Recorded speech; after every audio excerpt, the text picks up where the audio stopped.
'Cause I wanna know, do you ever feel the rain?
I cannot do that. I cannot do that.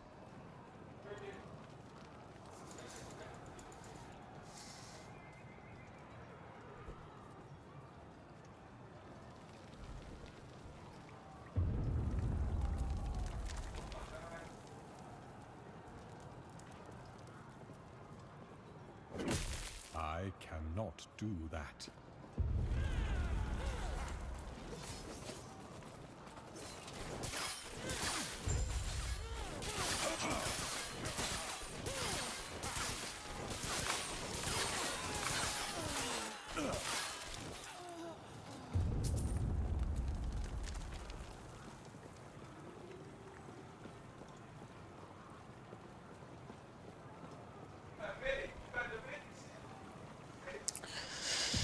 Well, 'cause I wanna know, do you ever feel the rain? I need to know. I need to. Okay, we're gonna.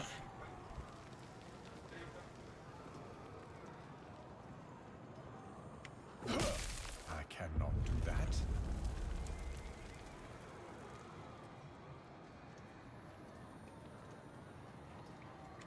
I cannot do that.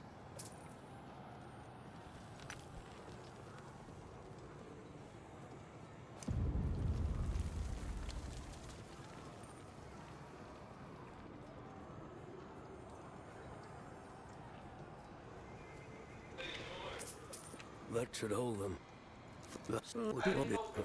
I'll tell you what. Let's Speed get out of here run. first, and then I'll explain more. These beastalks are hardly worth it if you don't know why Orion is after us. If you don't know why Orion's after us.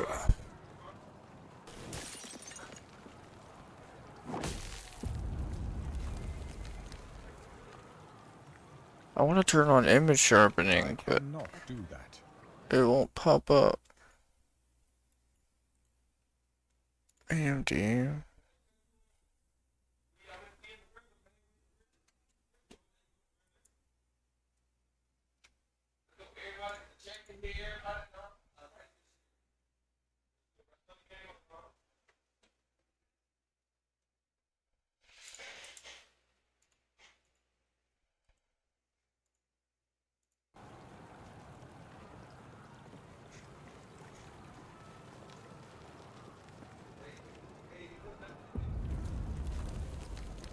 Okay, I guess AMD doesn't pop up. You can right click it as much as you want, it will never pop up.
sure you have questions, but let me first check and make sure the Epoch's safe. Good. No. Get him!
And who are you? And who are you? Everything okay? What? That and what happened? That must we have. Their camp is. Are you? Your war. Stay safe. Stay alive, and bring both us back. Everything okay? What? That and what? That must we have. Are you? Stay safe. Stay alive, and bring both us back.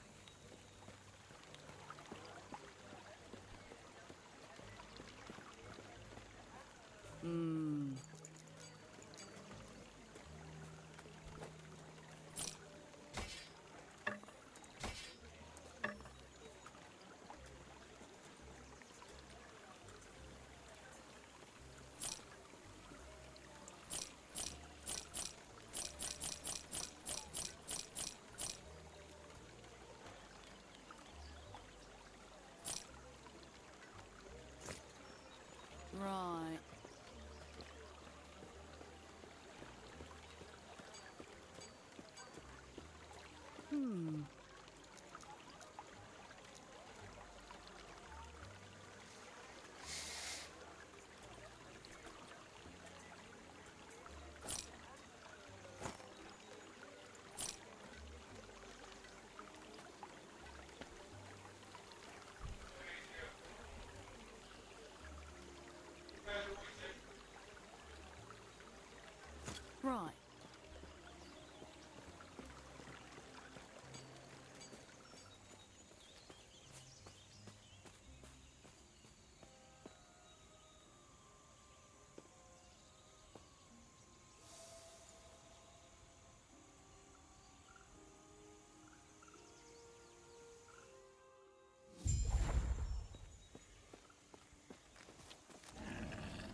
I cannot do that. I cannot do that.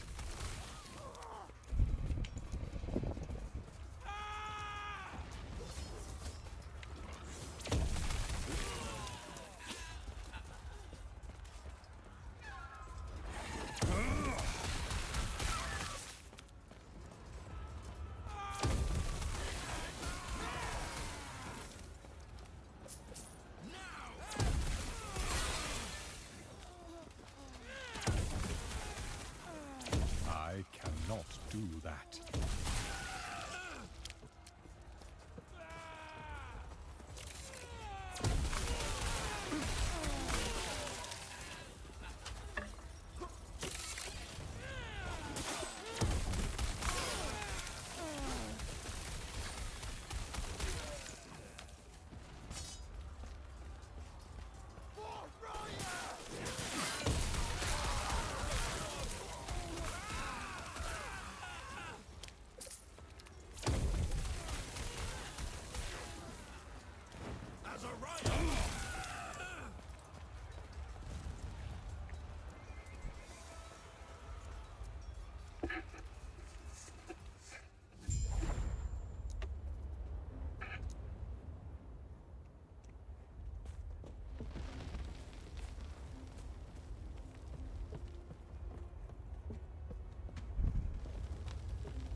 You're here for the Epoch.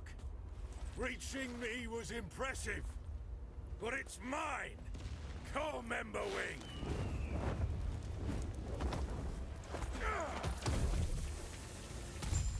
Burn! I cannot do that. Burn!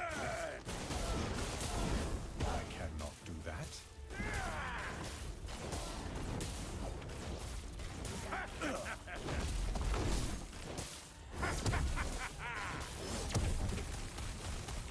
The Epoch is ours! Raya! In me!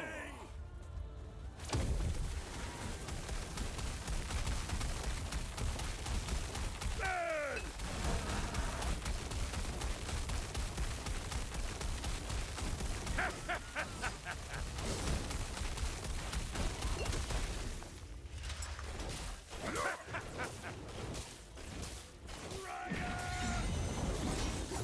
I cannot.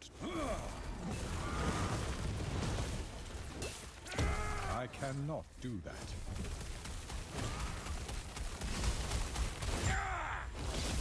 No! Raya!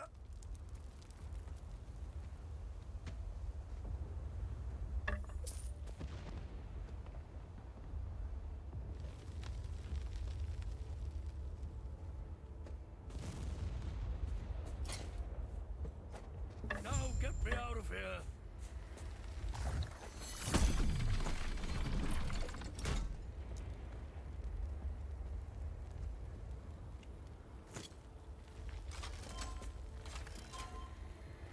Oh, the Epoch, if more now, which, speaking of, let's head back to camp.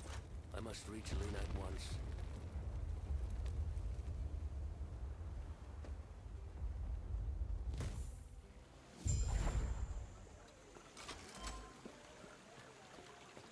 A terror's blessing. Prayers be with you.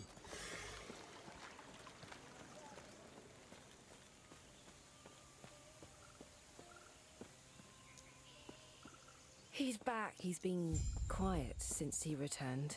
If you could speak with him, I'd be grateful.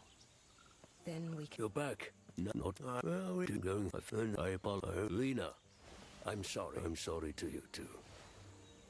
This is what's best for us all. With the Epoch's power, I'll finally be able to...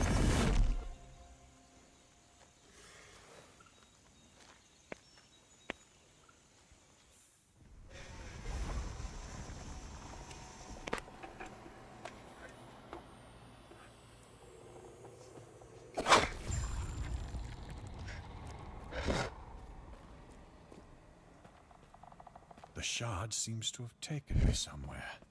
Yet, my surroundings appear familiar.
Fools! And who are you?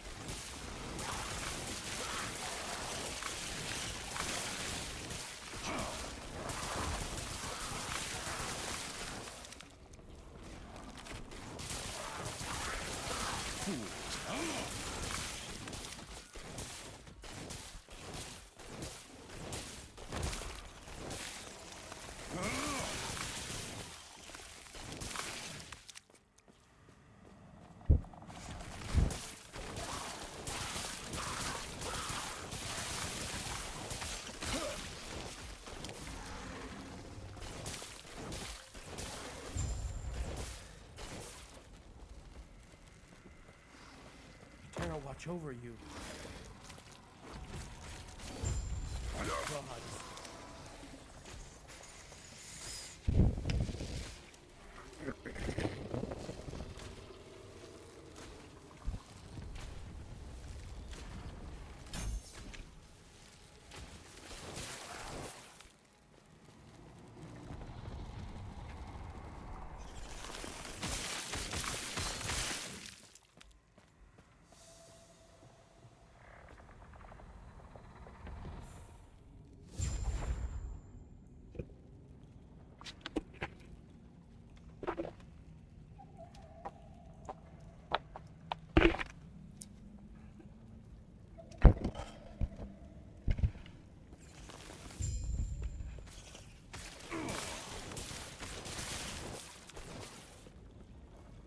Yes? Gods be with you.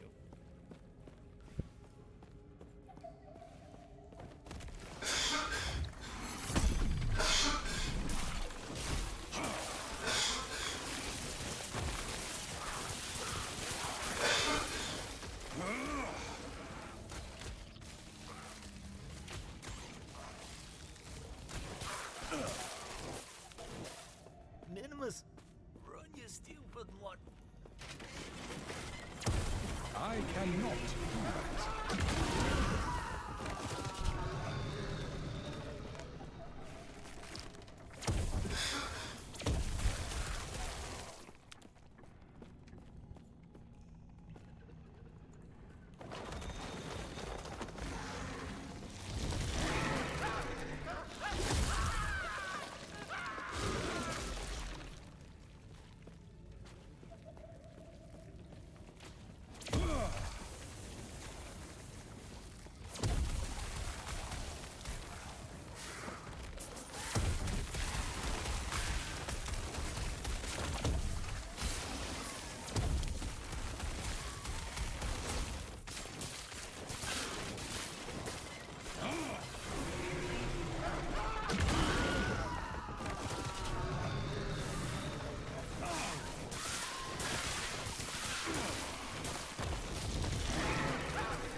cannot do that.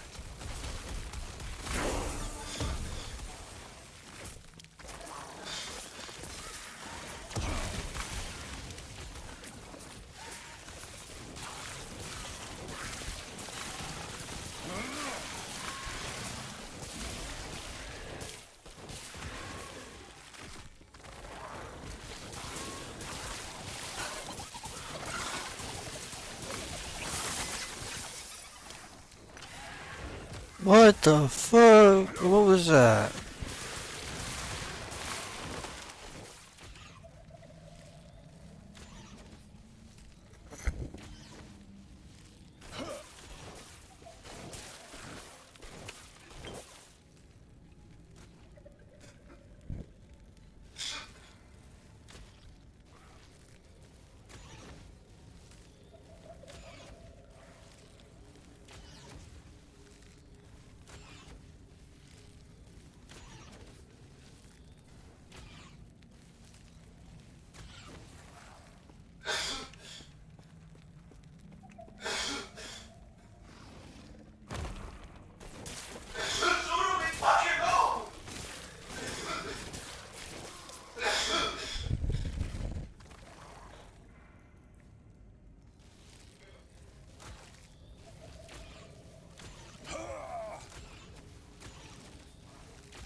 Hey Pablo, what you doing, buddy?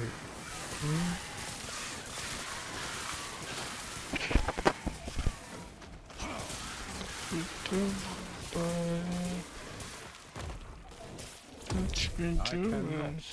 What you been doing? What you been doing? Yes? Been doing, Pops? God be with you.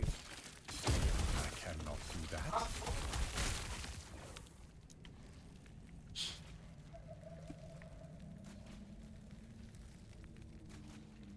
Oh, pickaxe. Try not to hurt Gods yourself. be with you.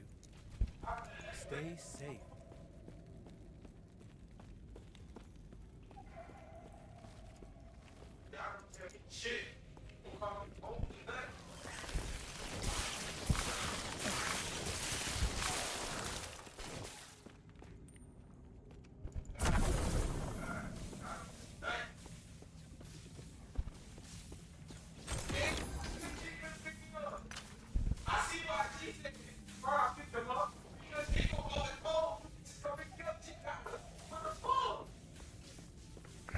I'm gonna mute my mic.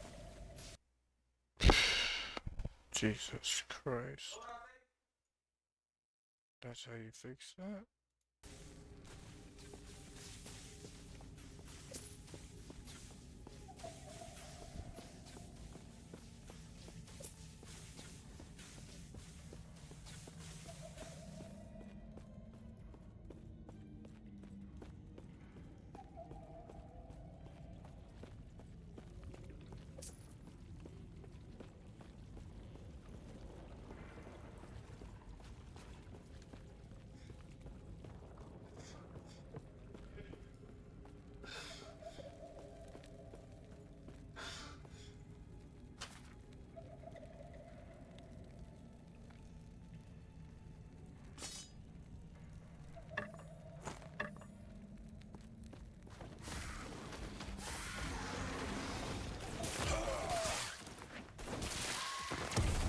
I cannot do that.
Fools! Fools! Keep them off me.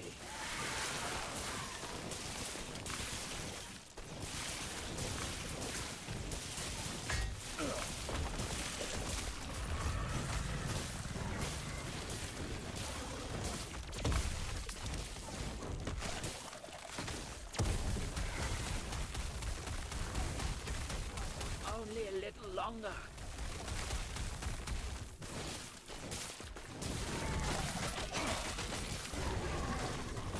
I cannot do that.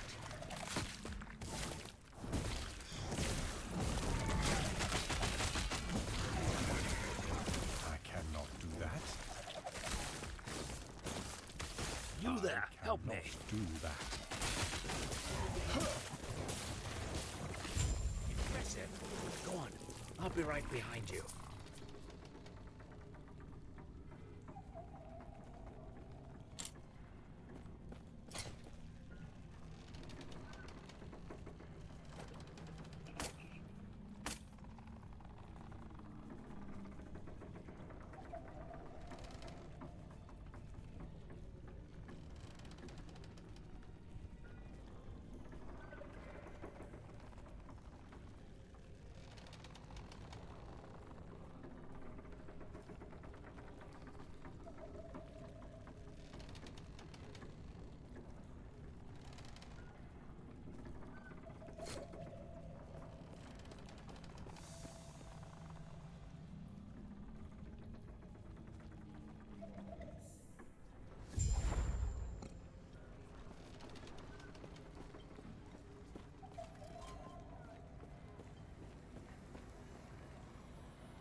You.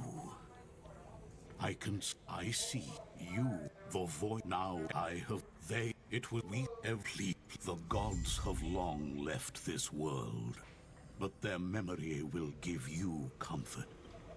Be safe, traveler.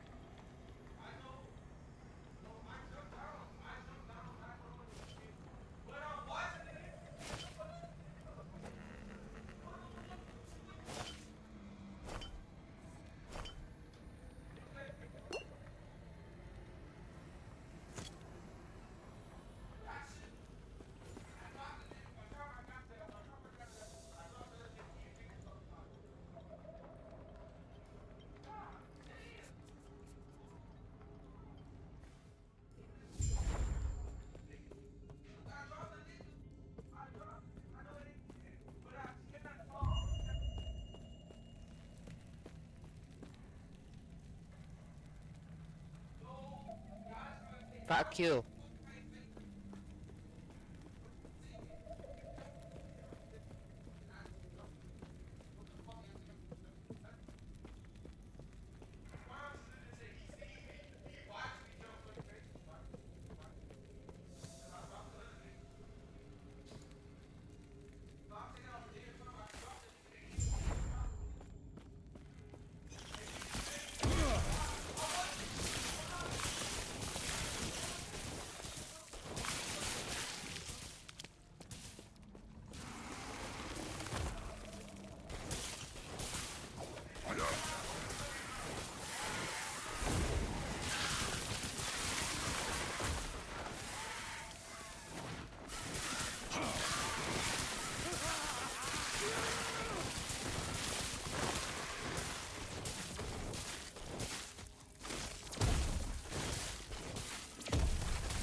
I cannot do that.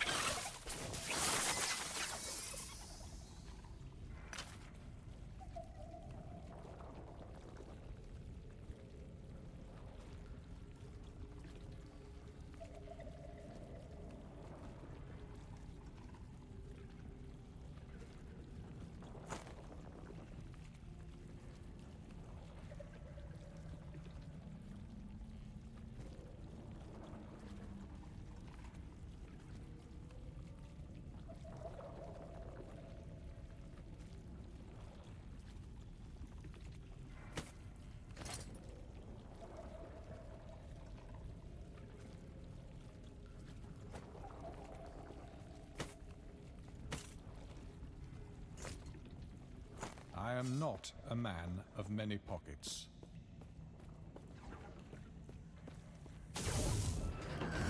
We cannot be contained! I cannot do that. Power! More power!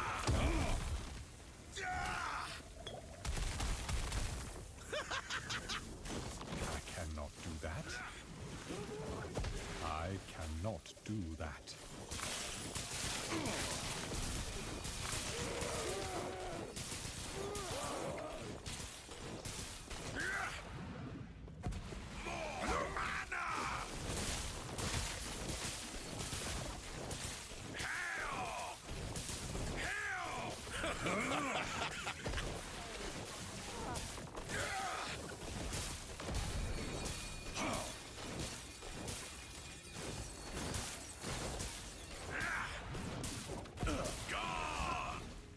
I cannot do that.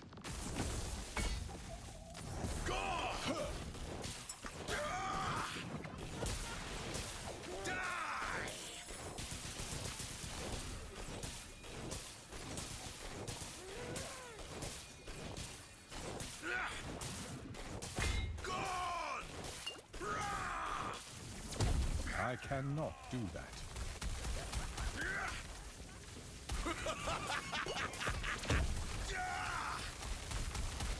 Weak! Oh, my research wasted.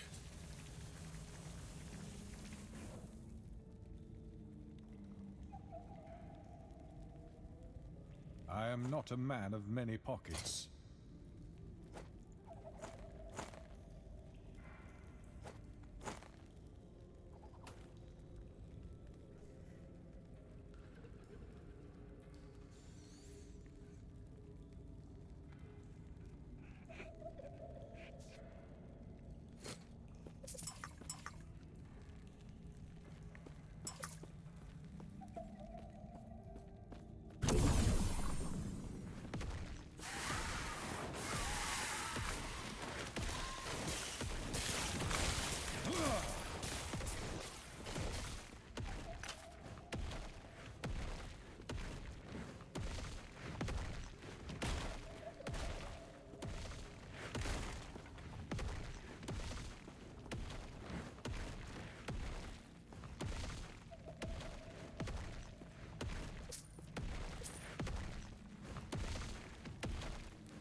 I once believed the shards would be safe, where the gods could not reach.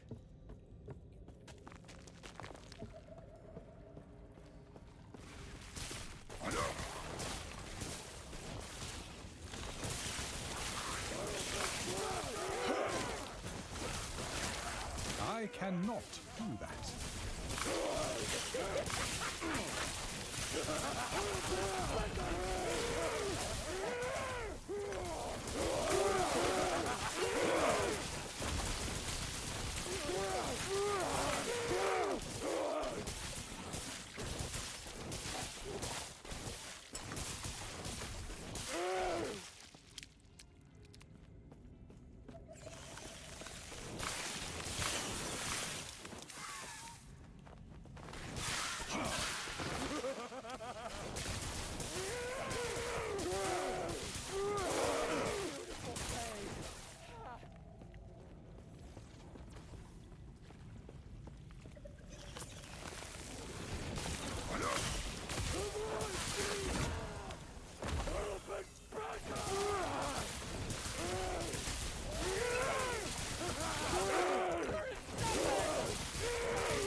I am not a man of many pockets.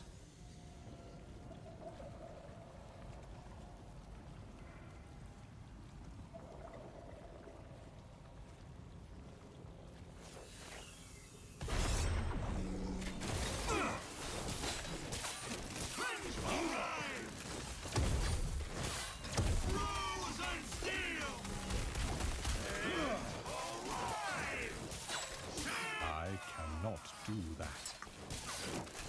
I cannot. I cannot do that.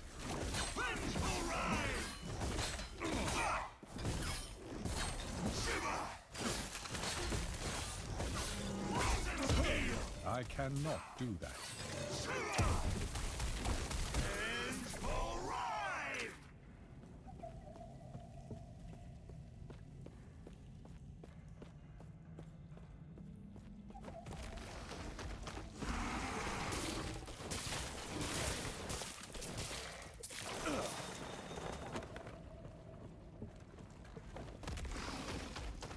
It turns out I offered them shelter. Here, I will guard what little of the Epoch I have left, and find a way to protect us. This is not the end.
as quickly as It is time I hang up the title of Elder Balthus. With that, I begin again.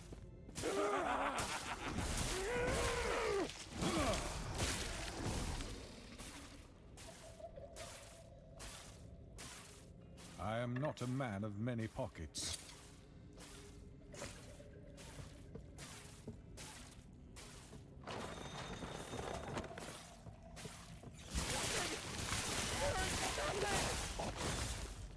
I cannot do that. I cannot do that.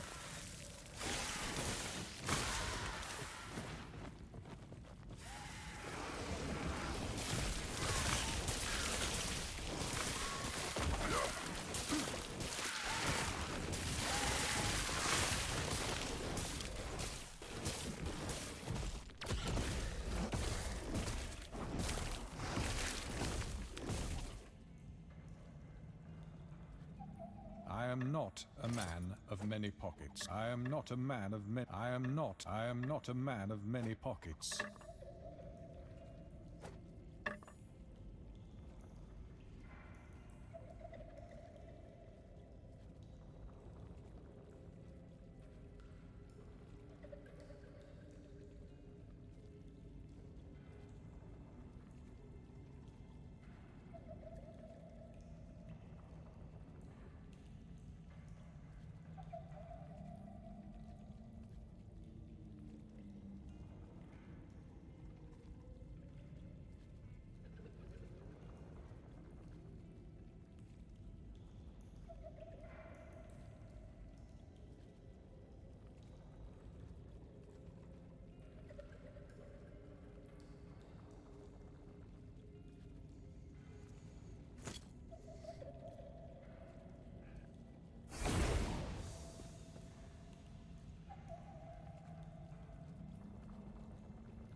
Yes.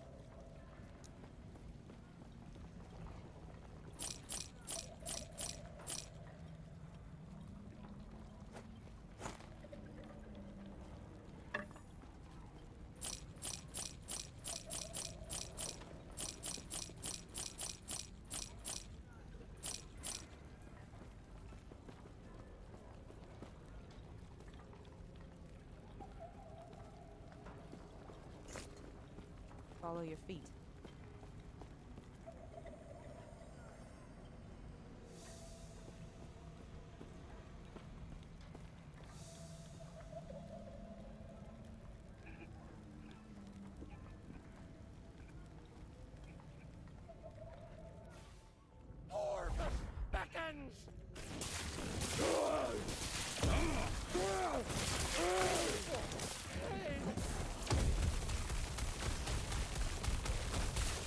Fools! Fools!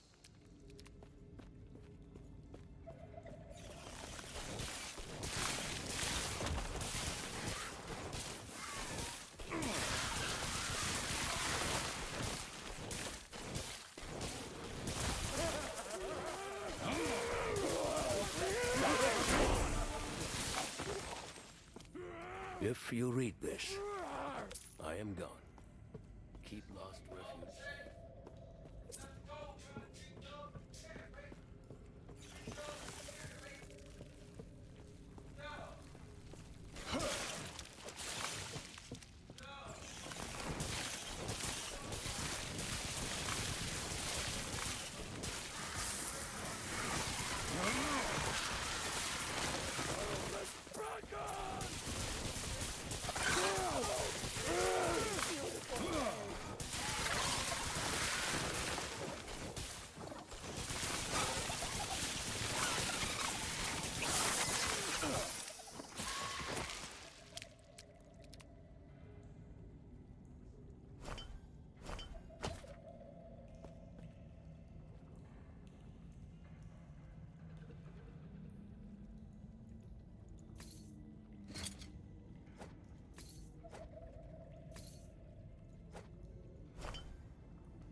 as quickly as I came here.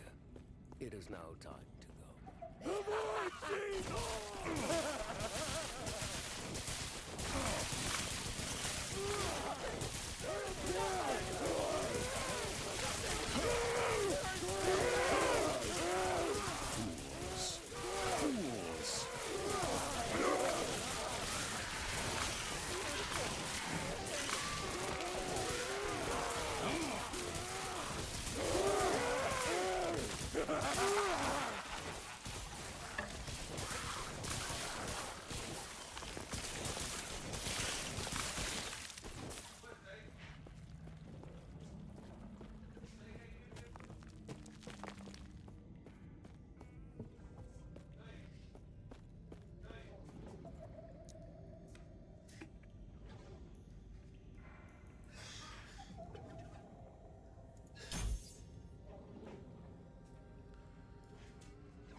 I cannot do that.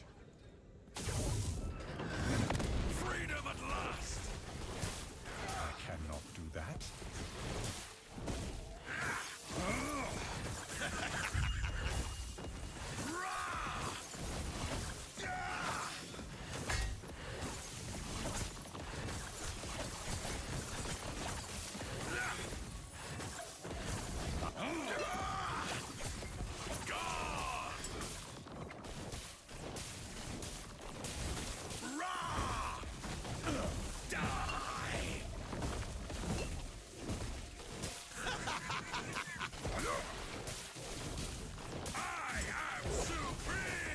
I cannot do that.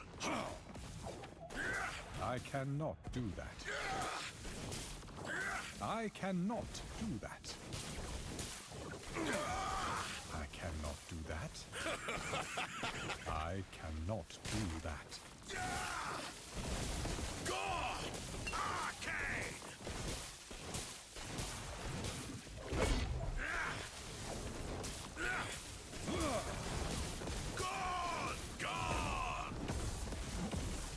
I cannot do that. God!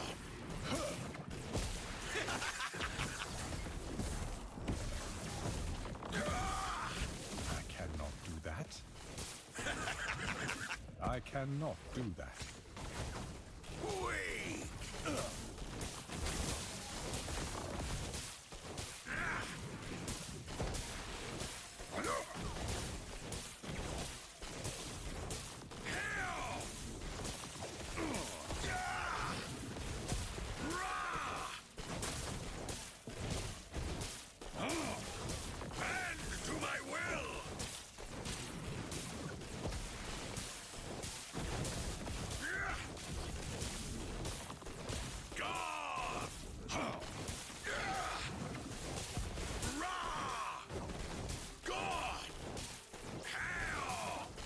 I cannot do that.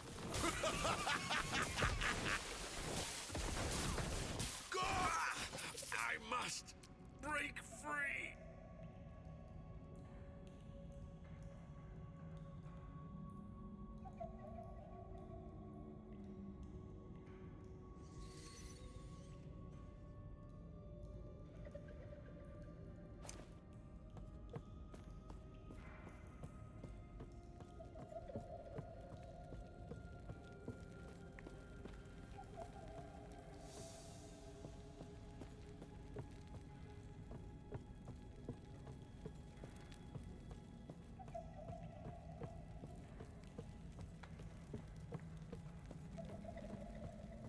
Gods.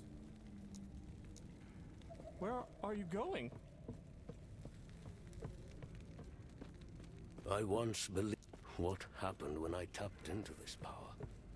Why did one... Yes. Farewell.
I cannot do that.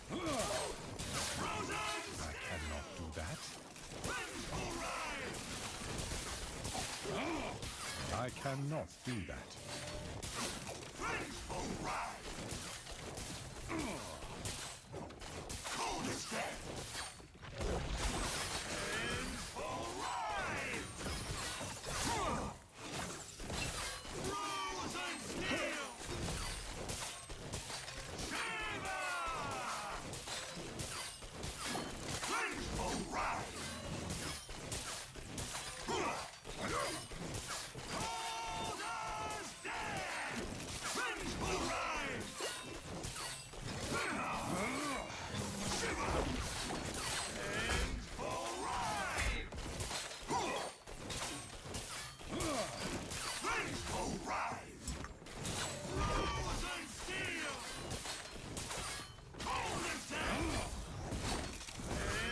I cannot do that. I cannot.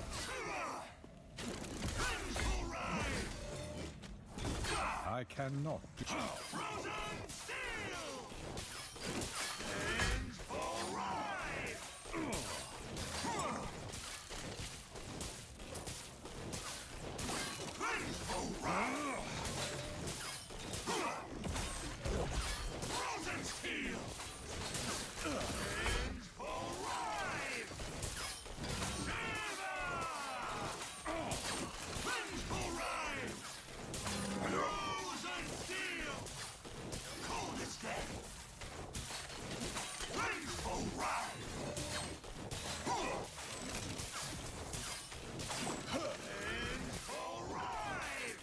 I cannot.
I cannot do that.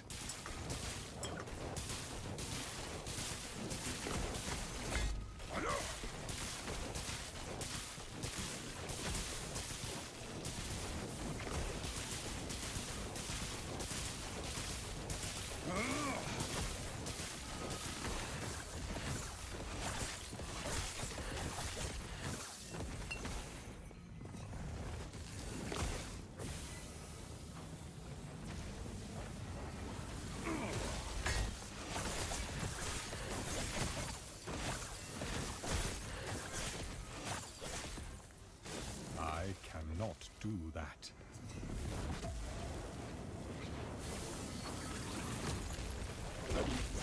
I cannot do that.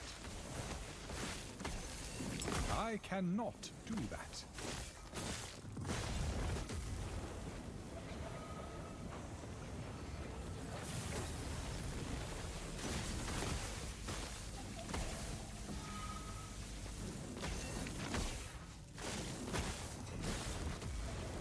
I cannot do that.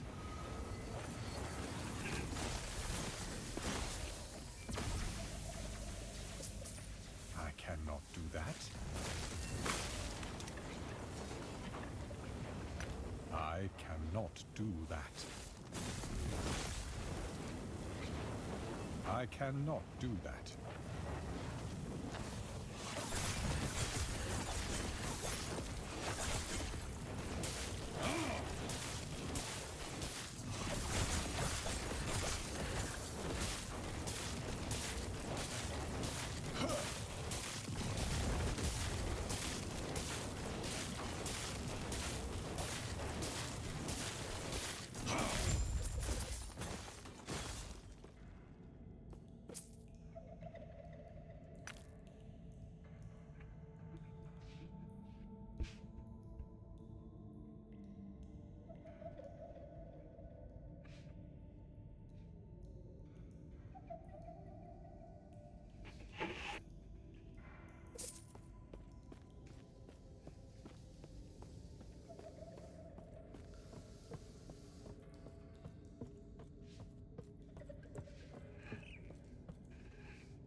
What? Goodbye.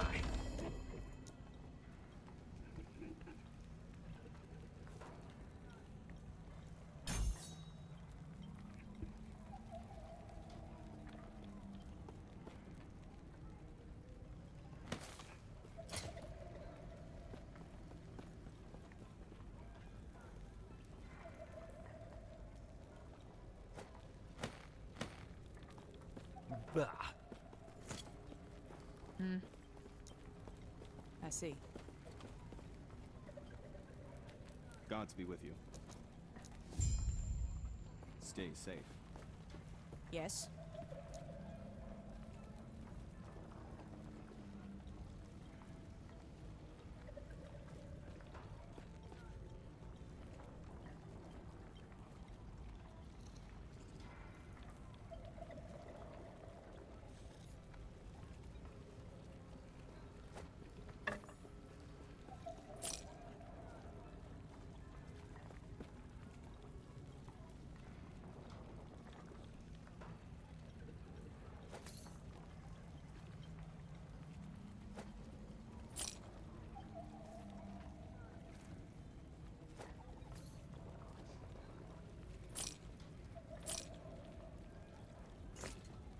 Follow your feet.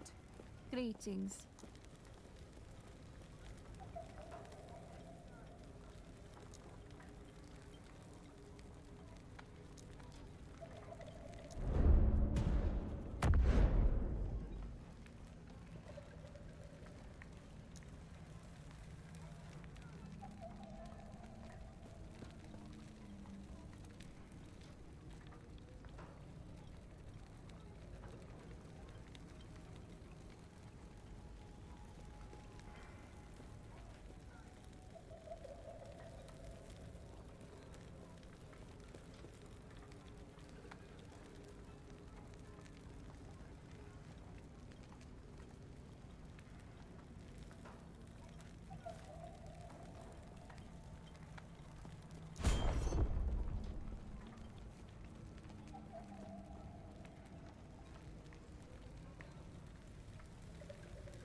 Do not dwell on regrets.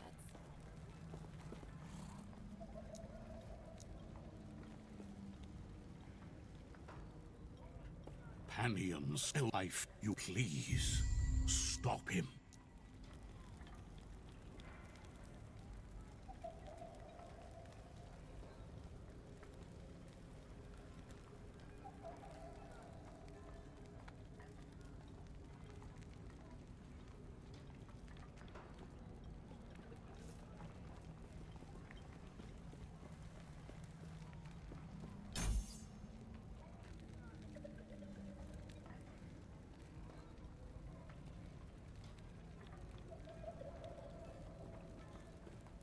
Gold won't save you. The blade got some more coin, you know where to find me. Oh, look, Gamba.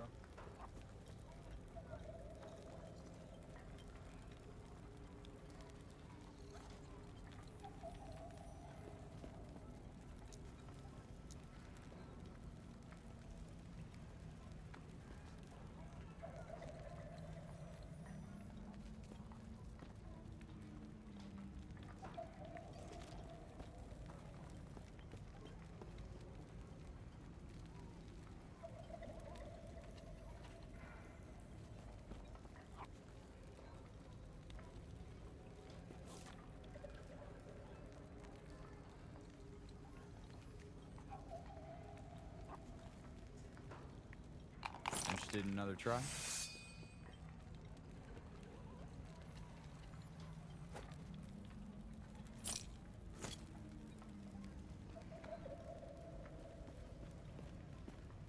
I cannot do that.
I cannot do that.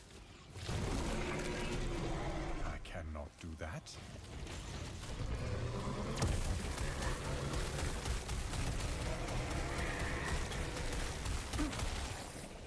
I cannot do that.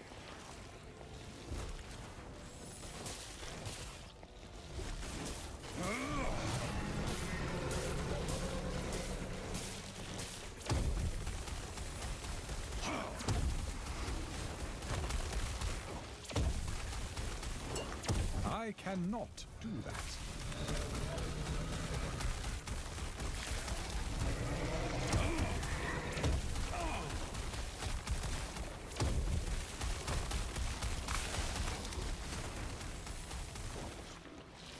I cannot do that. I cannot do that.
I cannot do that. I cannot do that.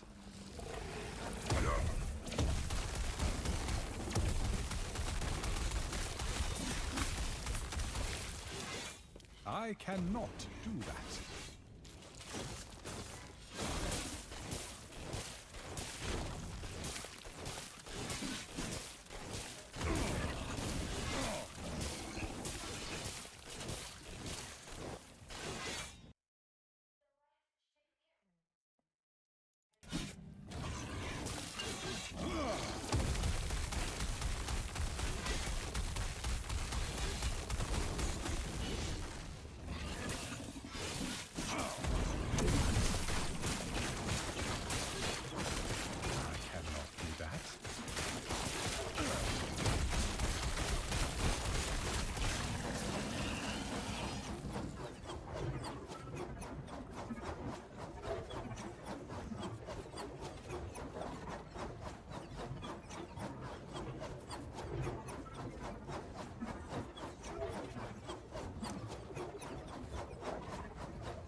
I cannot do that.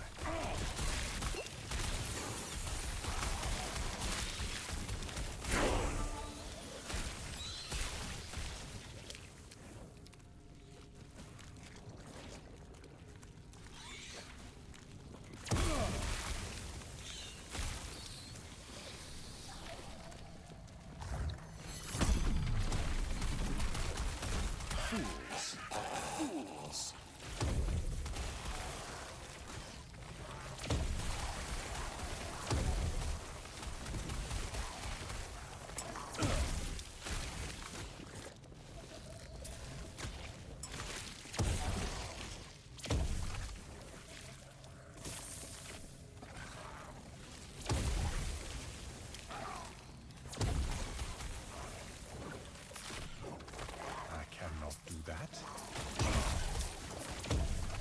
I cannot do that.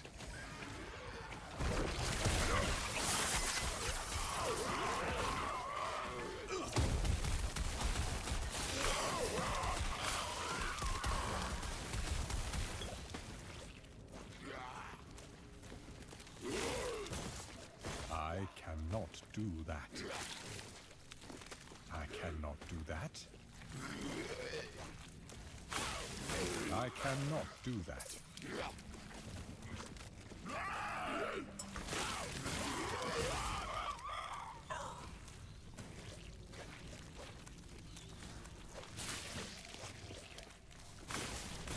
I cannot do that.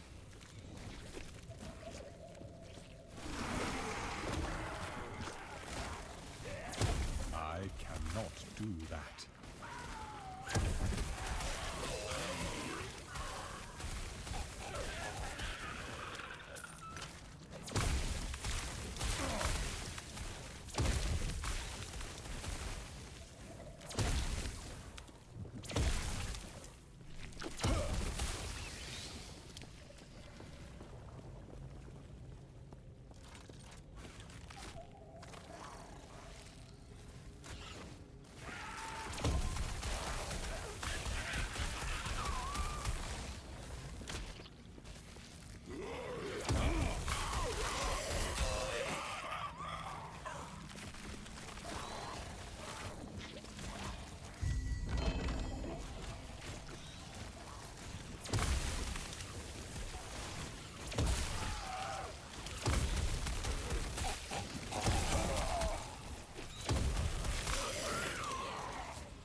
I cannot do that.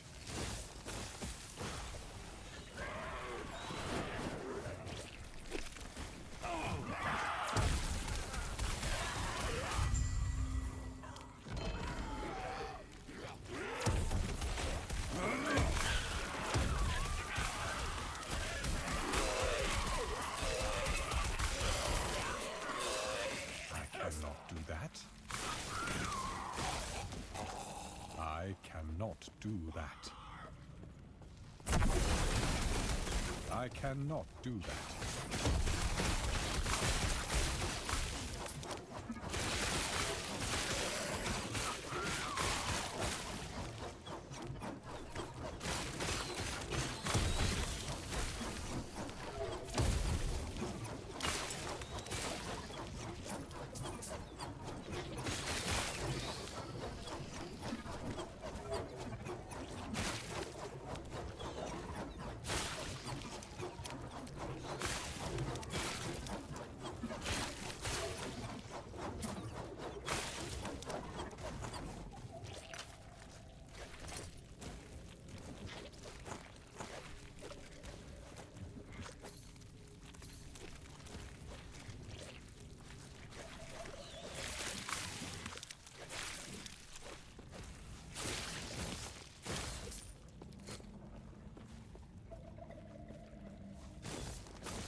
I cannot do that.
I cannot do that. I cannot do that.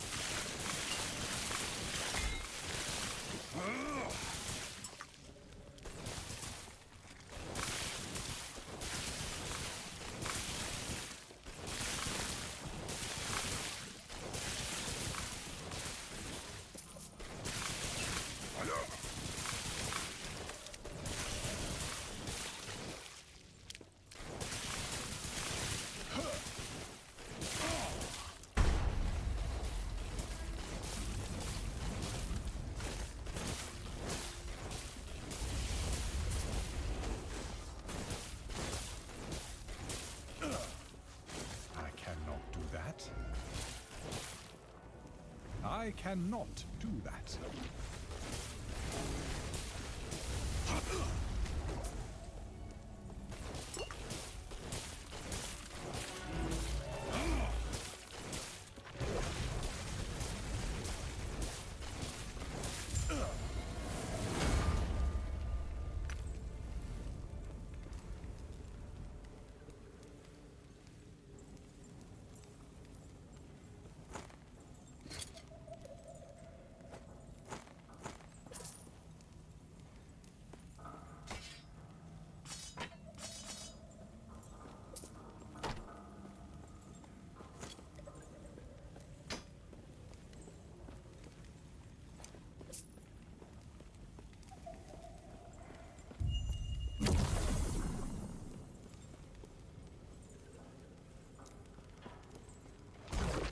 I cannot do that.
Terra's grace be with you.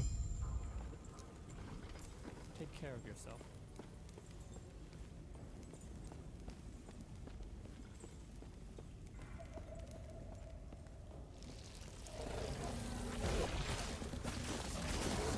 I cannot do that. Fools! Fools!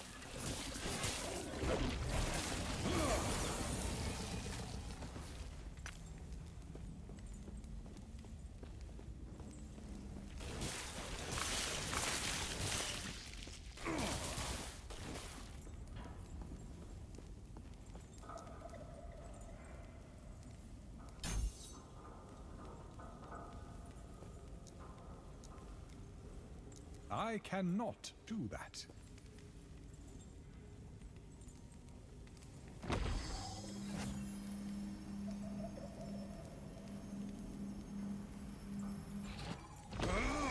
I cannot do that.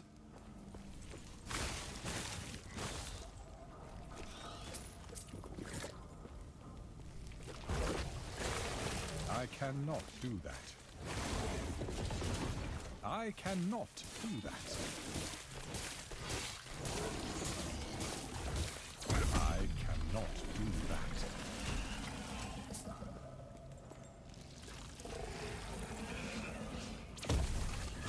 I cannot do that. I cannot do that.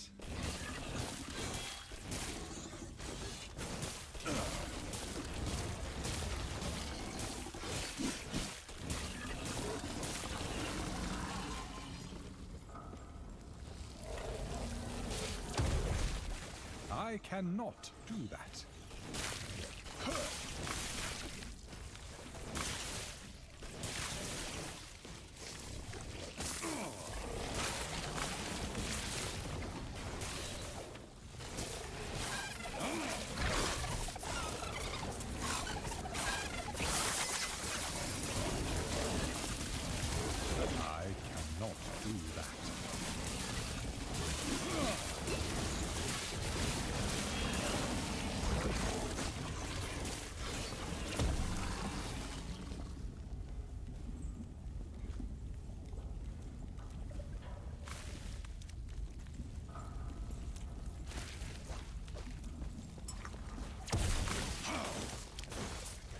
I cannot do that. I cannot do that.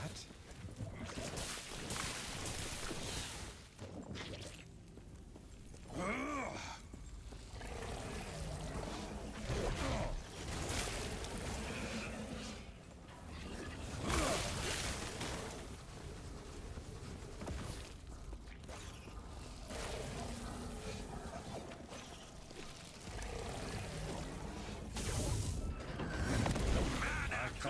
do that.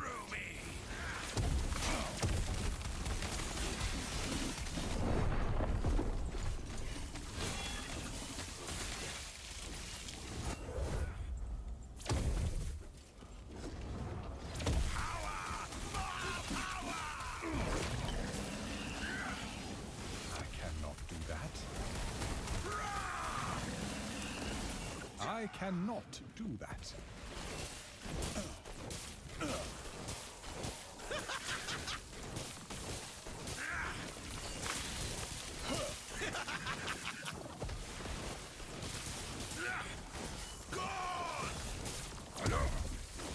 I cannot do that. Bend to my will! I cannot do that. God!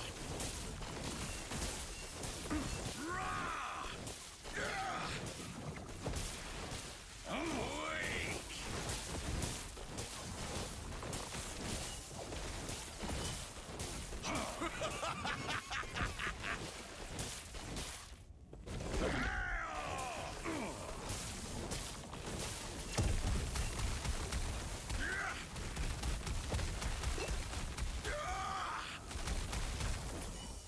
I cannot do that.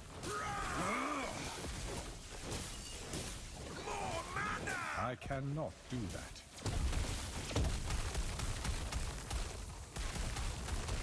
I cannot do that.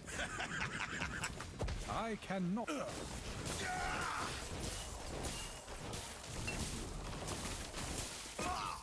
My research wasted.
cannot do that.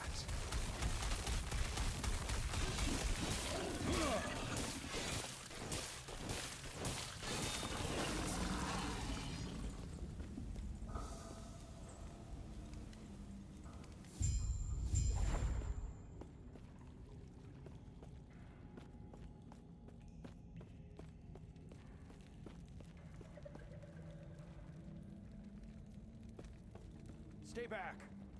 Run. Accept nothingness. I cannot do that.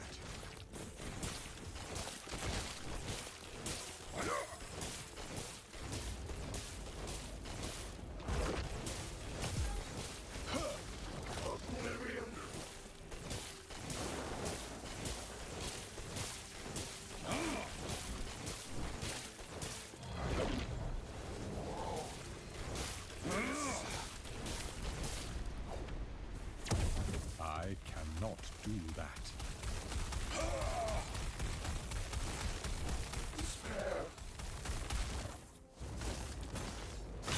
I cannot do.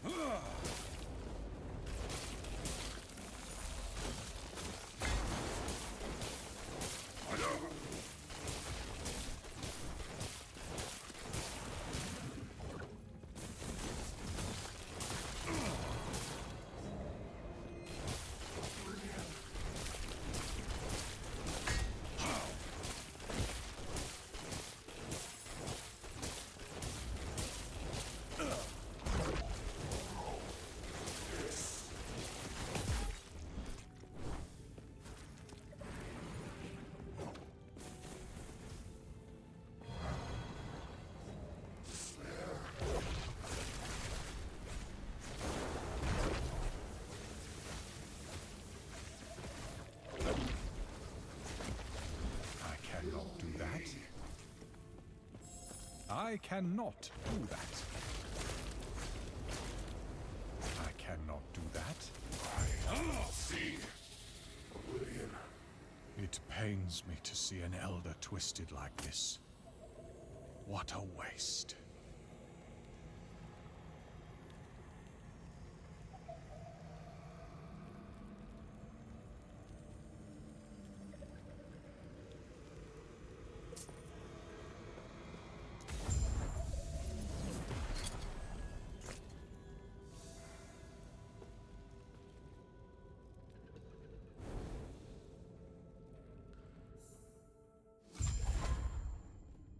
What is this place? Astounding. You seem a little disoriented. This is what is left of your timeline. Don't act so surprised. Most of them don't like. He might be kind enough to show you how. You seem a little. This is. Don't act so surprised. Countless other travelers have come and gone from here. I must have looked that surprised my first time as well. Most of them don't last much longer. Jumping around timelines is a dangerous hobby. If you want a better chance, you should find your friend, Gasper. He might be kind enough to show you how to tap into your true potential.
Stay safe.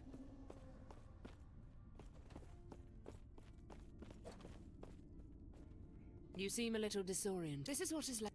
Most he might be kind enough to show you how to tap into your true potential. What brings you here? May Etera guide your travels. Stay safe.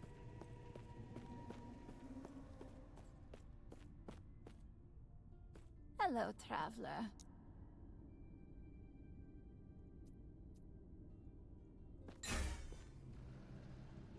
Do not dwell on the regrets.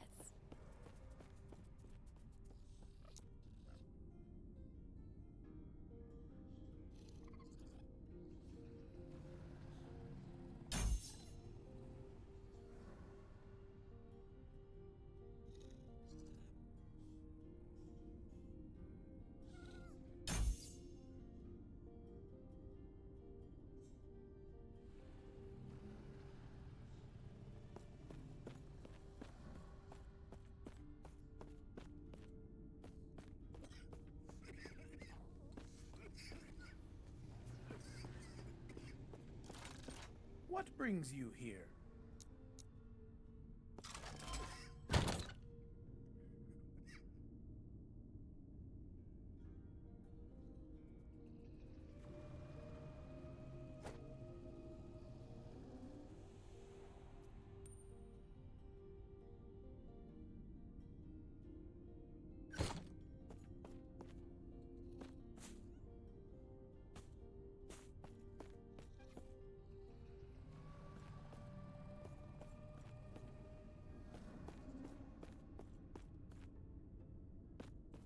Ah, yes? Farewell.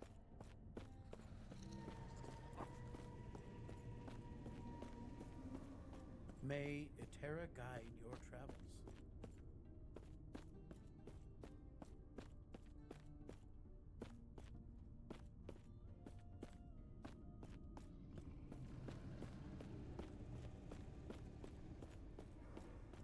You've woken. I see your eye. Then close your eyes and focus on the potential you wish to wield as I guide the shades to you.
I cannot do that. I see that you are still you. That strength will be necessary if our world, our reality, is to have any hope.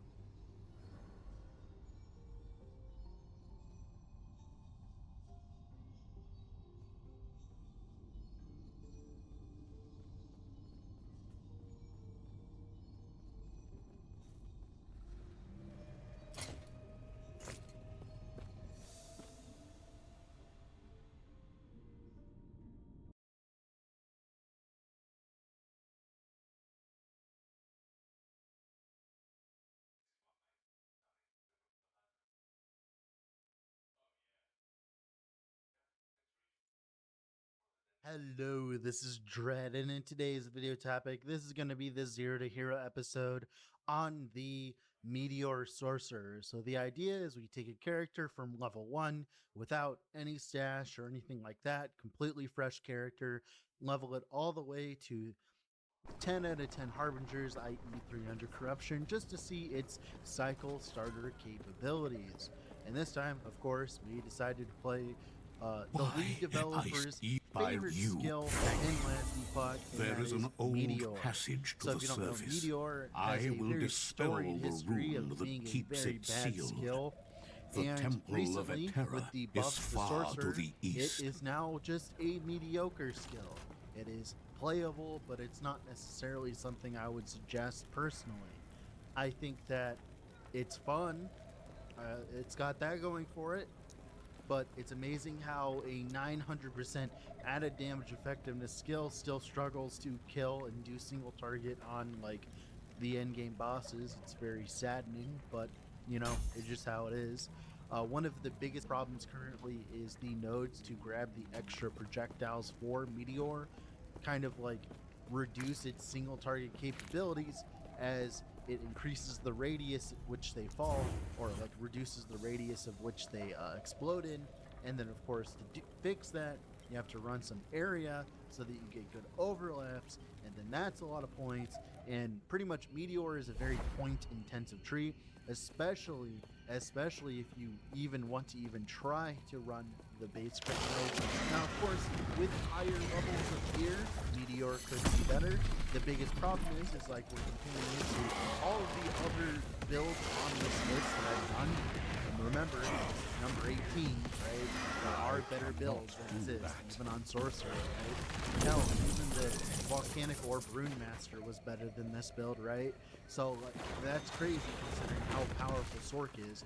Pretty much what I'm trying to say is Sorcerer is very strong right now, while of course Meteor is still very mediocre. I cannot do that. But I still played it, and I still had a lot of fun with it for the most part, other than like maybe the last 10% of the playthrough of the Meteor Sorc, which involves just, you know, single target situations, right?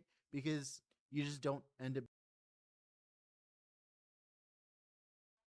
Hello, this is Dread, and in today's video topic, this is going to be the Zero to Hero episode on the Ignite Frostclaw Sorcerers. So if you don't know, Spark Charge Sorcerer, like Spark Charge Frostclaw Sorcerer is kicking out back.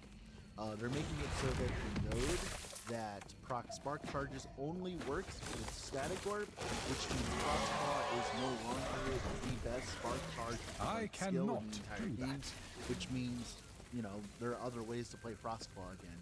Now, of course, they're not as strong as the Spark Charge, although, to be honest, the Frostbite Frostclaw is arguably pretty strong still, right? But that means that I can probably play my fan favorite build, the Ignite Frostclaw setup. So the concept here is you grab your node that converts Frostclaw into fire, which then also allows us to scale Chill Chance for Ignite Chance as well. So you get a bajillion Ignite Chance, which is a good start, right? Then, of course, as well, on top of that, we get access to all of the nodes behind the conversion node that gives us mana efficiency with Frostclaw.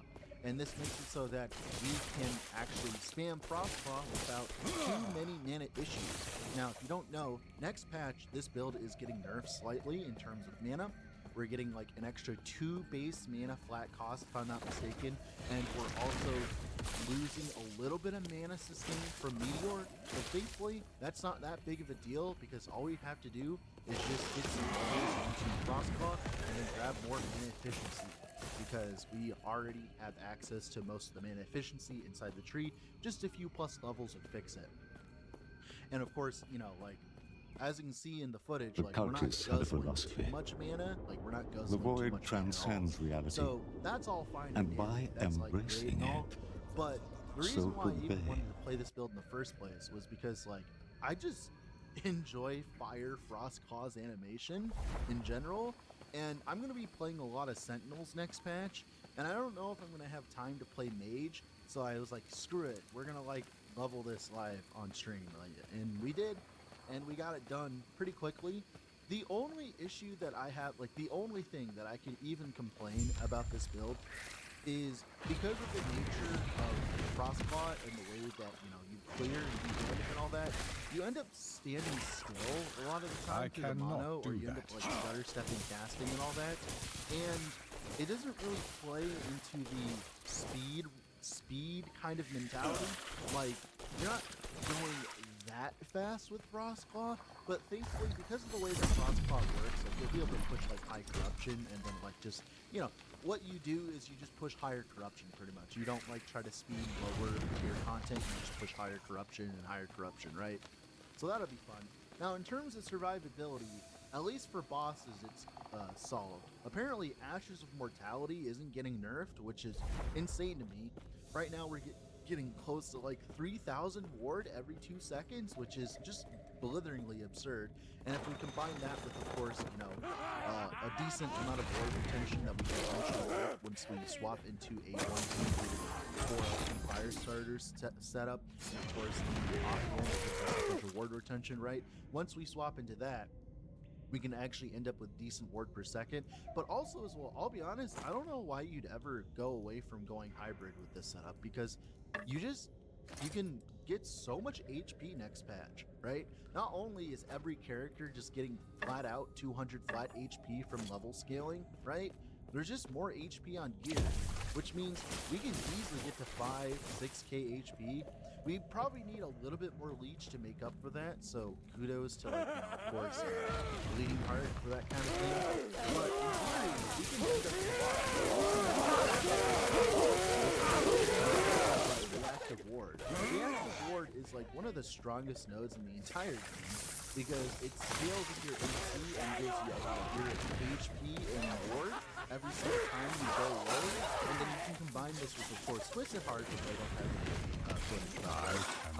when you get access to a Twisted Heart, you can combine this and that to end up with like a lot of extra ward in general, and even then, even without Twisted Heart, it's just such a large defensive like utility. Like for instance, a good example here, there was one time where I was fighting the Age of Winter Harbinger, and I got smacked really fucking hard, and we went back and looked at the footage, and I got smacked for 7,000 HP in one hit, and I just face tanked it like it was nothing, and I just shrugged it off, and that's because of Reactive Ward. Reactive Ward is just a stupid thing. It's very strong, and of course as well, Ashes of Mortality is also stupid strong. I am not a man of many pockets. Have fun with it while you can, man. Have fun with it while you can. I just don't know how the damage is going to scale into the late game. It should, because there's set affixes, specifically the Invoker's Fire Touch or whatever, the fire one. It's tier 7 modifier on prefix of rings, goes all the way up to 50% global ignite chance and 70% chance, 70% fire damage over time. Or we can use double Oshirons instead, because Oshirons have chill on hit, which is ignite on hit for us. And then of course the 1% more damage by enemies taken per shock or whatever, something like that. So we can end up with a very disgusting setup if we just run double like Oshirons or something like that. We could run a Throw Into the Mountain.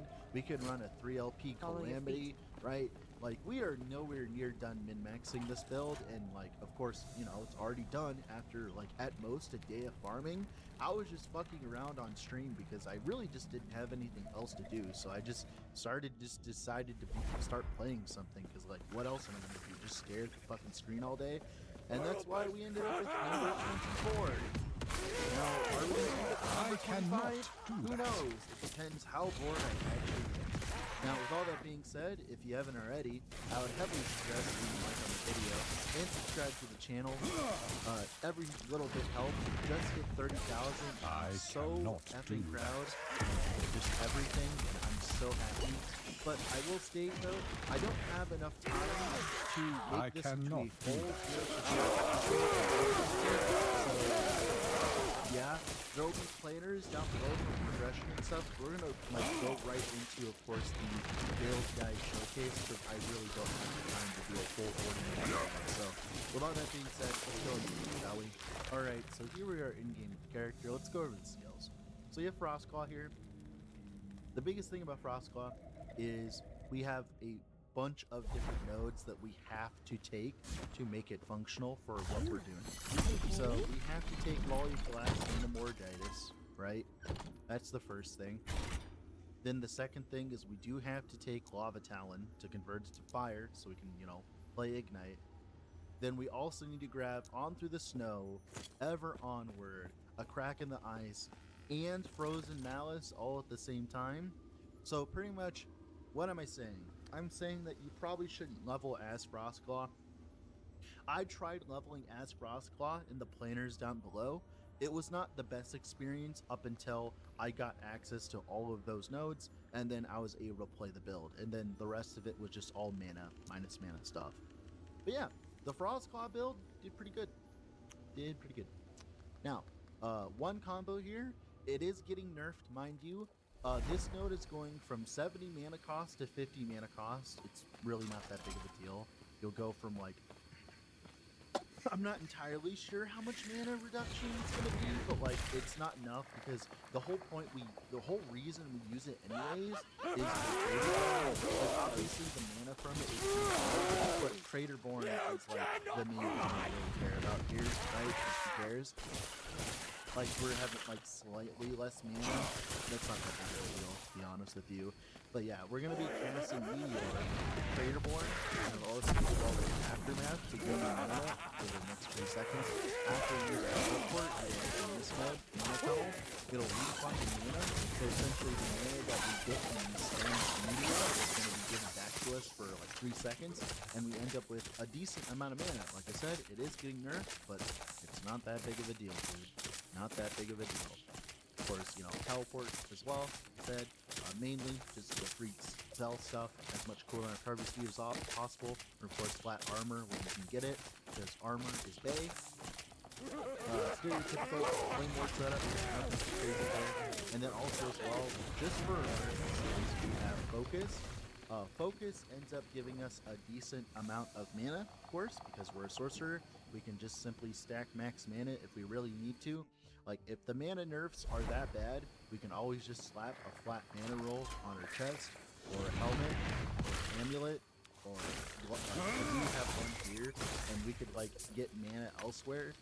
Like, there's a lot of different places currently that I can get flat mana. I can also get flat mana down here. I could get, like, percent mana here. Pretty much what I'm trying to say is if the mana nerfs are quote-unquote really that bad, all we have to do is just build slightly more mana, get cooldown recovery speed on our gear so we can use Focus more often, and then, like, all of a sudden it's all fixed and not that big of a deal, right? So yeah, like the mana nerfs aren't really going to affect this version of the build at all. Like, because we have so much mana efficiency with Frostclaw, our Frostclaw already has like a really low mana cost, even at 200% cast speed. Hopefully we can get to 300% cast speed by the end of it when we min-max it and stuff like that, but we really can't get that right now. We can only pretty much get 200%. So, let's talk about the passive tree and things that are important. So of course, the main thing here is getting the cast speed here, getting the ignite chance here, and then getting reactive ward and silver ring. This combo is just so much extra like stinkiness for free.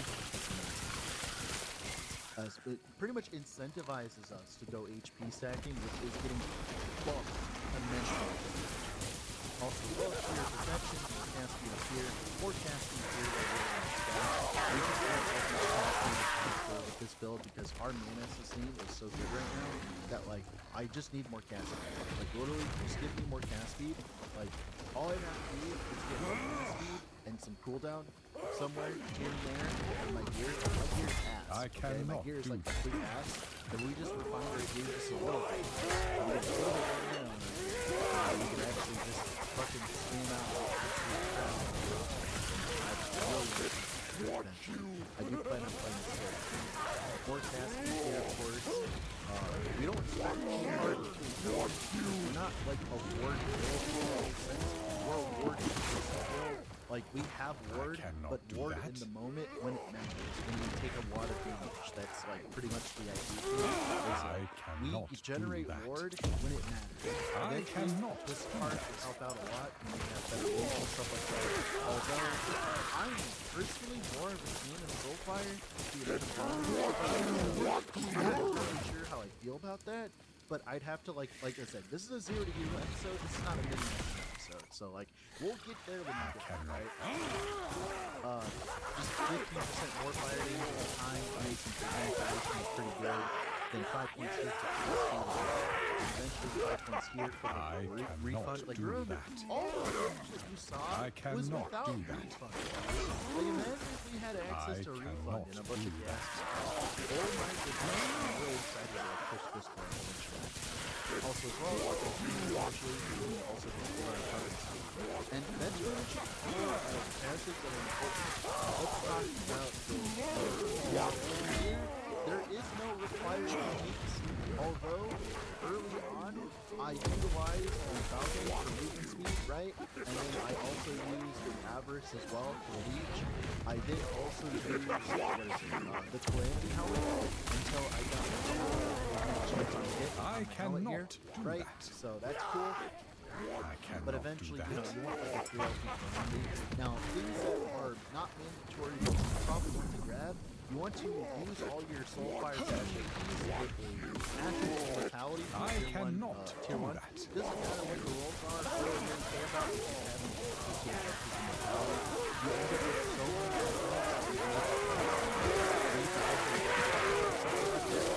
3,000 ward every 2 seconds, which is just literally even without any amount of ward retention as bosses don't have, right? Even without any ward retention, it still ends up being an absurd amount of like sustain on bosses.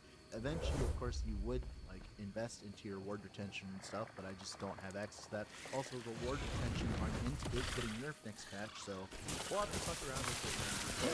Like I said, Ash is brutality good. Like how I didn't even fucking slam the stupid thing, right? And I slammed my Soulfire and it hit like 46 health. Like, dude, the low amount of gears that this character has is criminal. Now, let's talk about the rest of the gear. So, Power Helmet, Ignite Chance on Fire Hit. Eventually, you probably want Flat Mana for the focus stuff, like I said. And then HP, obviously. Amulet, HP. I don't even have damage prefixes on my Amulet, dude. Like, you can run like an Amulet with cast speed and like element available with time and like fire damage or maybe mana. My Amulet sucks, man. I think I needed Void Res. Yeah, I needed Void Res, so we just slapped this fucking thing on. My staff didn't even have elemental damage over time. I'm missing like 200% damage. Oh my gear is so bad. But we want cast speed, Ignite, Sean. People were asking me a lot if I would use a Fire Starter Sword and use one later. Day 1, a staff like this is just better because you can get like Exalted Chill or Ignite on hit and then just run that and then a bunch of cast speed and stuff. So yeah. Chest gear. This is like pretty much your perfect chest for the most part. You might just seal the fire damage over time sealed 1 and then run flat mana later when you get a bunch more cast speed. Who knows? We'll see. Cool. Ring here. This is like close to your best slot ring. You'll want double HP here on the suffix because you are going to get access to double HP. But other than that, it's fine. So whatever. Belt here, mana regen, elemental damage over time, HP eventually. Ring here, eventually that's not like a dot. That shows would be like great, pretty much. Do that. You want a pair, either a pair of pad keys, a pair of fire pen gloves for cast speed, like either one of those would be fine. It's where I have currently keep that everywhere else. And then like double HP on the suffix would be nice. Use like a fire base instead, and then add your base or the fire pen gloves. Then loot here, movement speed, intelligence, HP eventually. And for battle here,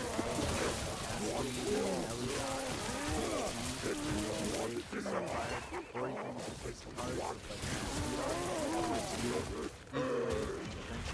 I cannot. get a better fire, or get a card. I cannot do that. Then for idols, these mana efficiency and crossbow idols are very good for us. Not only do they give us penetration with our ignites and stuff like that, they also as well give us a lot of mana efficiency. This on top of the mana efficiency in the tree is the reason why we can spam out so many frost claws without sucking and guzzling up our entire mana bar. Now, of course, the fire damage over time, I believe, is the same. This fire damage double is better than the fire damage over time, but these are better early on, so like whatever. And then the rest of the idols are probably whatever you can show on that, probably like word per second or something like that, or mana spent in use word. We are spending a decent amount of mana, so, and we do spend a lot of mana every single time we use Meteor, so like, mana spent gain as ward isn't like completely lost on us with this build. But yeah, that's pretty much it for the character. That's pretty much it for the build. I'll probably post an updated one in the future when I get around to playing it. All that being said, this means that I'm off to go do something else.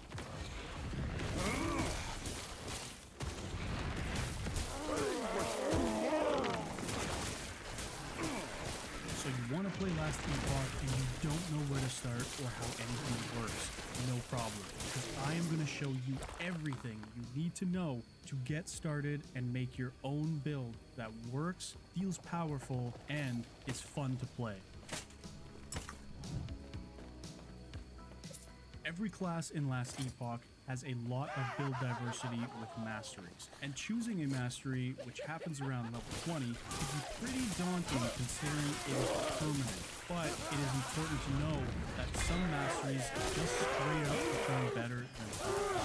For example, a druid or a paladin has a lot more builds that easily reach the endgame, whereas choosing a shaman or a spellblade requires more knowledge of the game, and it will leave you with fewer build choices. That being said, any build you make can master the endgame. It just takes more time and investment into your character.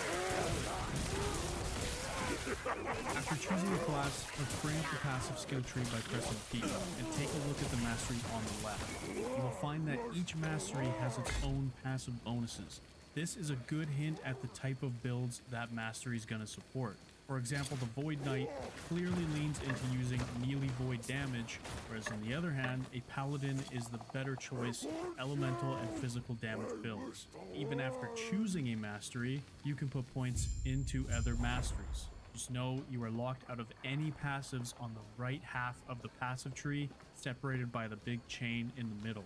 For most builds at higher level, it's actually a really good idea to grab passives in other masteries, like this one in Void Knight. Even though I'm a paladin, I get a huge boost in defensives here with health, void, and physical resistance. So don't be afraid to dip into other mastery passives. Now for your skills and specs. I won't go into crazy detail here because this video would be way too long and much harder to digest, but once you understand the basics, it's pretty straightforward. Some important things to note are that each skill has a little icon to the right of it, showing which damage types are available for that skill. For example, Warpath is a physical skill inherently, but it can be converted to a fire or even a void skill. Every skill has scaling tags. What this means is any one of these tags is going to increase the power of that skill. If we take a look at Javelin here, you can see that it scales with physical, throwing attack, strength, and dexterity. So any one of these stats on passives or items will increase the damage. But some skills are sneaky. If you look closely, added throwing damage applies at 180% effectiveness. This means throwing damage will scale better than the scaling tags listed at the bottom. You can even see the same with Shield Bash. 1.5% more damage per 1% block chance. So just keep your eye out when you're planning a build. Pressing Alt when you mouse over a skill will also provide some very useful information on the scaling of that skill as well. Specializations are what you see at the top of the page. You can choose 5 skills to specialize in, completely altering the skill and defining your build. These will level up with your character as you gain EXP up to a maximum of 20, which can be increased further with increases to your skills on your items. So you found the skill you want to specialize in, you open it up, and whoa. Okay, to make things easy, start by looking at the big hexagon-shaped nodes. These are usually what are going to alter your skill the most. Let's take a look at Smite here. I don't really want to deal fire damage, so this won't work. This would make it a movement skill, but I already have one in my build, so no thanks. Okay, This node adds a ton of damage, and Order of Lagon up at the top right converts it to lightning. Perfect. I can do a high damage smite build focused on lightning. Now we can take a look at the smaller circle nodes that benefit that playstyle you're going for. And most Hello, this is Dread, and in today's video topic, this is going to be the Zero to Hero episode on the Ignite Frostclaw Sorcerer. So if you don't know, Spark Charge Sorcerer, like Spark Charge Frostclaw Sorcerer, is taken out back. They're making it so that the node that proc Spark Charges only works with Static Orb, which means Frostclaw is no longer the best Spark Charge like skill in the entire game, which means, you know, there are other ways to play Frostclaw again. Now, of course, they're not as strong as the Spark Charge build, although, to be honest, the Frostbite Frostclaw is arguably very strong still, right? But that means that I can finally play one of my fan favorite builds, the Ignite Frostclaw setup. So the concept here is we grab the node that converts Frostclaw into fire, which then also allows us to scale chill chance for Ignite chance as well. So we get a bajillion Ignite chance, which is a good start, right? Then, of course, as well, on top of that, we get access to all of the nodes behind the conversion node that gives us mana efficiency with Frostclaw. And this makes it so that we can actually spam Frostclaw without too many mana issues. Now, if you don't know, next patch, this build is getting nerfed slightly in terms of mana. We're getting like an extra 2 base mana flat cost, if I'm not mistaken, and we're also losing a little bit of mana sustain from Meteor, but thankfully that's not that big of a deal because all we'd have to do is just get some levels into Frostclaw and then grab more mana efficiency because we already have access to most of the mana efficiency inside the tree. Just a few plus levels would fix it. And of course, you know, like as you can see in the footage, like we're not guzzling too much mana, like we're not guzzling too much mana at all. So that's all fine and dandy. That's like great and all.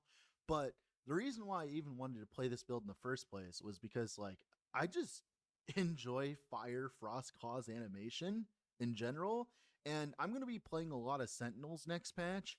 And I don't know if I'm going to have time to play Mage. So I was like, screw it. We're going to like level this live on stream. And we did. And we got it done pretty quickly. The only issue that I have, like the only thing that I could even complain about this build is because of the nature of Frostclaw and the way that, you know, you clear and do damage and all that, you end up standing still a lot of the time through the mono, or you end up like stutter stepping casting and all that, and it doesn't really play into the speed kind of mentality. Like, you're not going that fast with Frostclaw, but thankfully, because of the way that Frostclaw works, like you'll be able to push like high corruption and then like just, you know, what you do is you just push higher corruption pretty much. You don't like try to speed lower tier content, you just push higher corruption and higher corruption, right? So that'll be fun. Now in terms of survivability, at least for bosses, it's solved. Apparently Ashes of Mortality isn't getting nerfed, which is insane to me. Right now we're getting close to like 3,000 ward every 2 seconds, which is just blitheringly absurd. And if we combine that with, of course, you know, a decent amount of ward retention that we can eventually get once we swap into a one-handed 4 LP Firestarter setup, and of course the offhand that gives us a bunch of ward retention, right? Once we swap into that, we can actually end up with decent ward per second. But also as well, I'll be honest, I don't know why you'd ever go away from going hybrid with this setup, because you can get so much HP next patch, right? Not only is every character just getting flat out 200 flat HP from level scaling, right? There's just more HP on gear, which means we can easily get to 5, 6k HP. We probably need a little bit more leech to make up for that, so kudos to, like, you know, of course, Bleeding Heart for that kind of thing. But in theory, we can end up with a lot, and the reason why we care about this so much is because of course, Reactive Ward. Reactive Ward is like one of the strongest nodes in the entire game because it scales with your HP and gives you about your HP and ward every single time you go lower, and then you can combine this with, of course, Twisted Heart, which I don't have in the footage, by the way. When you get access to a Twisted Heart, you can combine this and that to end up with like a lot of extra ward in general. And even then, even without Twisted Heart, it's just such a large defensive like utility. Like, for instance, a good example here, there was one time where I was fighting the Age of Winter Harbinger, and I got smacked really fucking hard, and we went back and looked at the footage, and I got smacked for 7,000 HP in one hit, and I just face tanked it like it was nothing, and I just shrugged it off, and that's because of Reactive Ward. Reactive Ward is just a stupid thing. It's very strong, and of course as well, Ashes of Mortality is also stupid strong, so you know, have fun with it while you can, man. Have fun with it while you can. But yeah, I'm really happy with this build. I just don't know how the damage is going to scale into the late game. It should, because there's some new set affixes, specifically the Invoker's fire, or whatever the fire one. Like, it's tier 7 modifier on prefix of me. It goes all the way up to 50% global immune chance and 70% chance, 70% fire damage over time, or we can do double Oceron instead, because Oceron has chill on hit, which is ignite on hit for us, and then of course the 1% more damage by enemies taken per shot or whatever, something like that. So we can end up with a very disgusting setup if we just run double like Oceron or something like that. We can run the Frozen Bounty, we can run the RLT Commandate, right? Like, we are nowhere near done with this build. Of course, you know, the hard done. I was walking around on the stream because I really just didn't have anything else to do, so I just decided to start playing this. Like, what else can I do? Just stare at the fucking screen all day? And that's why we ended up with number 24. Now, are we going to end up with number 25? Who knows? It depends how bored I actually get. Now, with all that being said, if you haven't already, I would heavily suggest you like the video and subscribe to the channel. Every little bit helps. We just hit 30,000. I'm so fucking proud of just everything. I'm so happy. But I will state, though, I don't have enough time to make this a full zero episode, unfortunately. So, yeah, there'll be trailers that will go for progression stuff. We're gonna like go right into a first build guide showcase, which I really good. So, with all that being said, let's go, shall we? Alright, so here we are in the character. Let's go. We have Frostclaw here. The biggest thing about Frostclaw is we have a bunch of different modes that we have to take to make it functional for what we're doing. So we have to take Volley Blast and the Morgan, right? That's the first thing. Then the second thing is we do have to take Rock Power, Arch Fire, Blade. Then we also need to grab Off to the Snow, Ever Onward, Crack in the Ice, and Frozen Malice all at the same time. So pretty much, what am I saying? I'm saying that you probably shouldn't level as Frostclaw. I tried leveling as Frostclaw in the planers down below. It was not the best experience up until I got access to all of those nodes, and then I was able to play the build, and then the rest of it was just all mana, minus mana stuff. But yeah, the Frostclaw build did pretty good. Now, one combo here, it is getting nerfed, mind you. This node is going from 70 mana cost to 50 mana cost. It's really not that big of a deal. You'll go from like, I'm not entirely sure how much mana reduction it's going to be, but like, it's not enough because the whole point, the whole reason you use it anyway is the Craterborn. Like, obviously the mana from it is pretty good, but Craterborn is like the main thing you really care about here, right? Because we're having like slightly less mana. That's not that big of a deal, to be honest with you. But yeah, we're going to be casting Meteor with Craterborn, and also as well with Aftermath to gain mana for the next 3 seconds after we use a teleport utilizing this node, Mana Tunnel. it'll refund the mana. So essentially, the mana that we get when we spend a meteor is going to be given back to us for like 3 seconds, and we end up with a decent amount of mana. Like I said, it is being nerfed, but it's not that big of a deal. Not that big of a deal. Of course, teleport as well. Like I said, mainly the free spell stuff, as much cooldown recovery speed as possible. Of course, flat armor when you get it, because armor is Bay. Really typical flame ward setup, nothing too crazy there. And then also as well, just for focus ends up giving us a decent amount of mana, of course, because we're a sorcerer. We can just simply stack max mana when we need to. Like, if the mana nerfs are that bad, we can always just flat mana roll on a chest or a helmet or an amulet. I do have one here, and we could like get mana elsewhere. Like, there's a lot of different places currently that I can get flat mana. I can also get flat mana down here. I could get like percent mana here. Pretty much what I'm trying to say is, if the mana nerfs are quote-unquote really that bad, all we have to do is just go slightly more mana, get cooldown speed on our gear so we can use focus more often, and then like all of a sudden it's all fixed and not that big of a deal, right? So yeah, like the mana nerfs aren't really going to affect this version of build at all. Like, because we have so much mana efficiency with Frostclaw, our Frostclaw already has like a really low mana cost, even at 200% cast speed. Hopefully we can get to 300% cast speed by the end of it when we min-max it and stuff like that, but we really can't get that right now. We can only pretty much get 200%. So, let's talk about the passive tree and things that are important. So of course, the main thing here is getting the cast speed here, getting the ignite chance here, and then getting the reactive ward I cannot and silver do rune. that. This combo is just so much extra like tankiness for free. It's amazing. So it pretty much incentivizes us to go HP stacking, which is getting buffed immensely next match. Also, as well as Sphere of Protection, more cast speed up here, more cast speed here while wielding a staff. We just want as much cast speed as possible with this build because our mana sustain is so good right now that like I just need more cast speed. Like literally, just give me more cast speed. Like all I'd have to do is get more cast speed and some cooldown somewhere here and there, like on my gear. Like my gear's ass, okay? My gear is like complete ass. If we just refined our gear just a little bit, right? We can get a little bit more mana on our gear, and then we could actually just fucking spam out the absolute crap out of Frostclaws, and I really want to see that eventually. I do plan on playing this character again. More cast speed here, of course.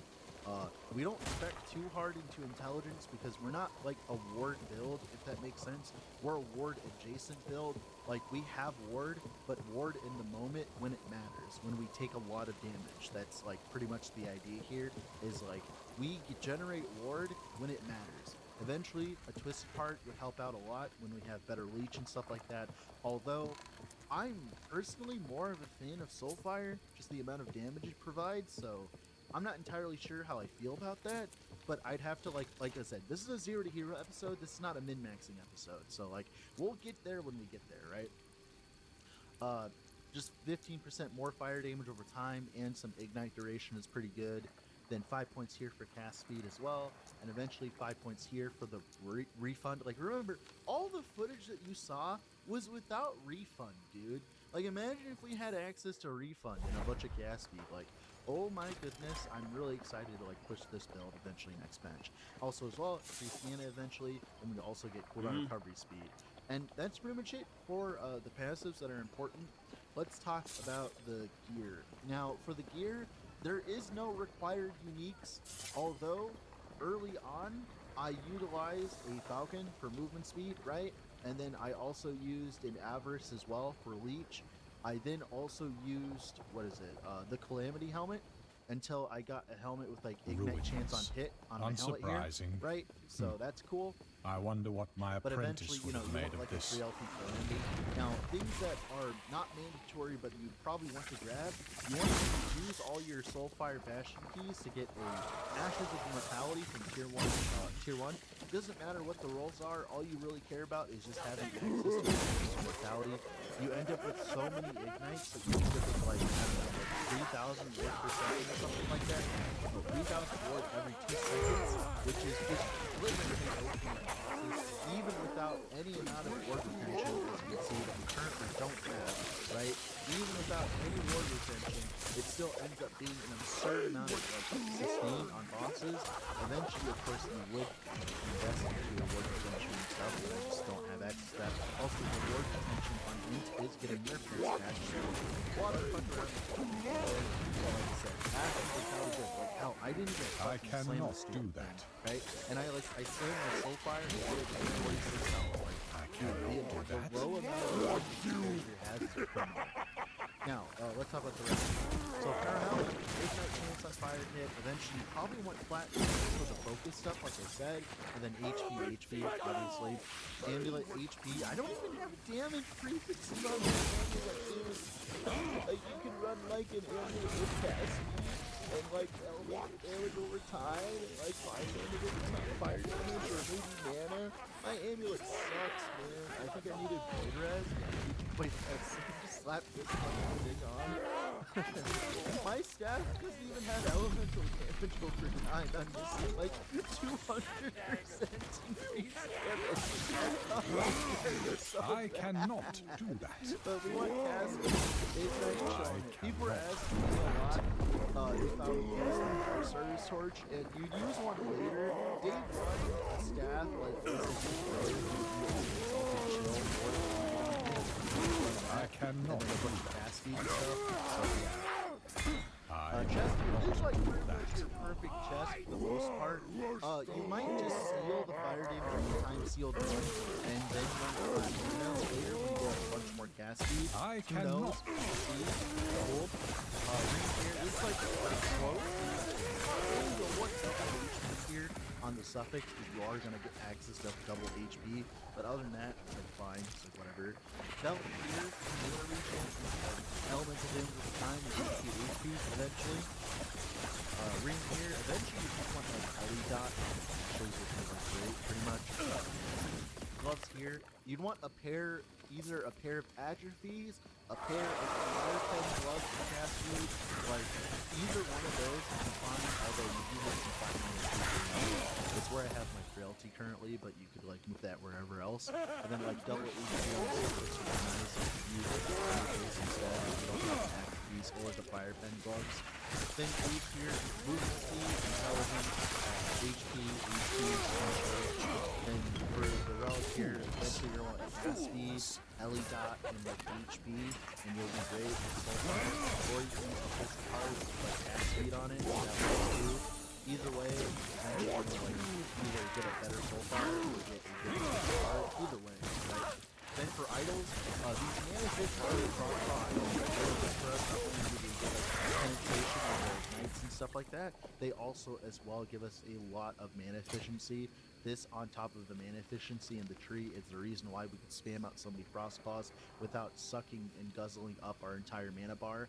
Now, of course, fire damage over time, I believe, is the same amount, although this fire damage doubled is better than the fire damage over time, but these are better early on, so like whatever. And then the rest of the idols are probably whatever you can shove on there, probably like ward per second or something like that, or mana spent between this ward. We are spending a decent amount of mana, so, and we do spend a lot of mana every single time we use Meteor, so like mana spent gain as ward isn't like completely lost on us with this build. But yeah, that's pretty much it for the character. That's pretty much it for the build. I'll probably post an updated one in the future. All being said, this means that off to go do something else.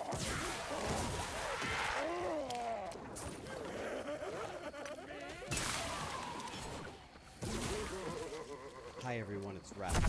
Continuing the series of hopefully very helpful videos for you in last Epoch. 2 days ago we did the ultimate loot filter. Yesterday I told you how to auto-sort your stash and have everything perfectly go into all of its right spots without trying.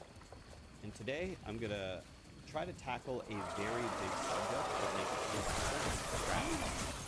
So crafting in last Epoch is pretty amazing. I think whether people love last Epoch or hate it, most would agree that its crafting system is one of the best, if not the best, of any ARPG.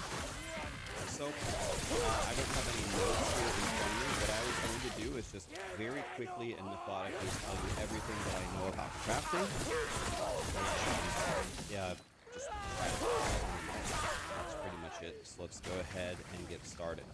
So first of all, I'm going to talk to you about just some of the basics of how to craft them before we actually look at all of the I cannot do that. how it works. I can. Now, put this in here. All right. So when you throw an item in here to craft, the first thing is you can't craft on set items. The only thing you can do is shatter them. And you can't craft on unique items except some of the woven echoes will let you re-roll the average. I cannot do The range of the averages, like you have the same unique item with a certain woven echo. Another thing about these is if they have something called legendary potential, which would be right here, for example, one legendary potential. You can slam it, which means combine it with an exalted item, and then you can gain however many of its powers, of its attributes. For example, these wing guards have one potential. You need to find an exalted pair of gloves. That's the same base. You run the Temporis Sanctum, and as long as you run at least tier 2 or higher, there's 4 tiers, they get harder and harder. As long as you run at least tier 2, then you're guaranteed to pick at least one of the attributes that like 7 health on these wing guards. And that essentially encapsulates the crafting for uniques and sets. That's about it, maybe with 2 exceptions. Most of the crafting that you will do in Last Epoch is on exalted items. That's for 2 reasons. First is sometimes it's just good to wear exalted items. Sometimes there isn't like a custom slot. The other reason is for exactly what I just explained. You need to make really, really good exalted items in order to slam them into your uniques to make the best legendaries in the game. For example, I made a very, very good sword to slam into this sword and guaranteed at least 7 spell damage. And it's actually not what I wanted. I crafted an entire exalted sword trying not to get the crit chance as the second affix. I lost. That's part of the game. If you lose sometimes, then if you can never lose, then you aren't actually playing the game, right? So, with this in mind, now I'm going to go through and probably just systematically explain to you what these things do, and probably more importantly, how do I actually use this in my gameplay and what's my thinking on it. So, Glyphs of Hope is probably the thing I use by far the most often. This just gives everything that you craft a 25% chance to have no forging potential cost. Everything is really easy to understand. When you put something in the forge, forging potential is like crafting juice. When this hits 0, you can no longer craft it. So the chance to not consume your forging potential at all when you do an action is quite huge. So I use these when I'm crafting or upgrading stuff all the time, and I still have 700 spots. So you can use these to your heart's content. Glyphs of Chaos level up an affix and change what that affix is. This can be extremely valuable. So, for example, let's say I was making this sword and I'm trying to make it so I can slam it into a future sword. So what I want over here is spell damage and melee attack speed. So spell damage is already here, so I would never chaos this. If I click the upgrade and let it roll, it's going to change spell damage into something else. That's exactly what I don't want to happen. Unfortunately, you cannot craft on an exalted item as well. Essentially, you can't upgrade or downgrade. Click the button here. Exalt that. So this is kind of fixed unless I do anything really tricky. So let's just pretend for a moment that this sword only had rank 1 physical damage. What I could do here is chaos it off, and I'd select this one, and I'd try to get something that I need, like melee attack speed. let's say that, let's just make sense. Let's say that this was melee attack. And this is spell damage. This is already quite beautiful. So I can do it with focus tier 5. And now I gotta work on myself. And both of these are stun chance. Let's say that's not what I want. So then you can just chaos it off and try to get like fire penetration. Chaos is just used to change attitude. Hopefully it's something that you do. It's the main use anyway. So, Glyph of Order, I don't use these too often. It's a little bit more advanced. So it prevents the roll of an affix within its range when it is upgraded. I So, cannot do I think that. what this means is, you look at the spell damage here, it's plus 13, plus 12, 14. Let's say it was 6. Let's say it was 14, 14. If you use this, and you upgrade it, it should not change within its affix range.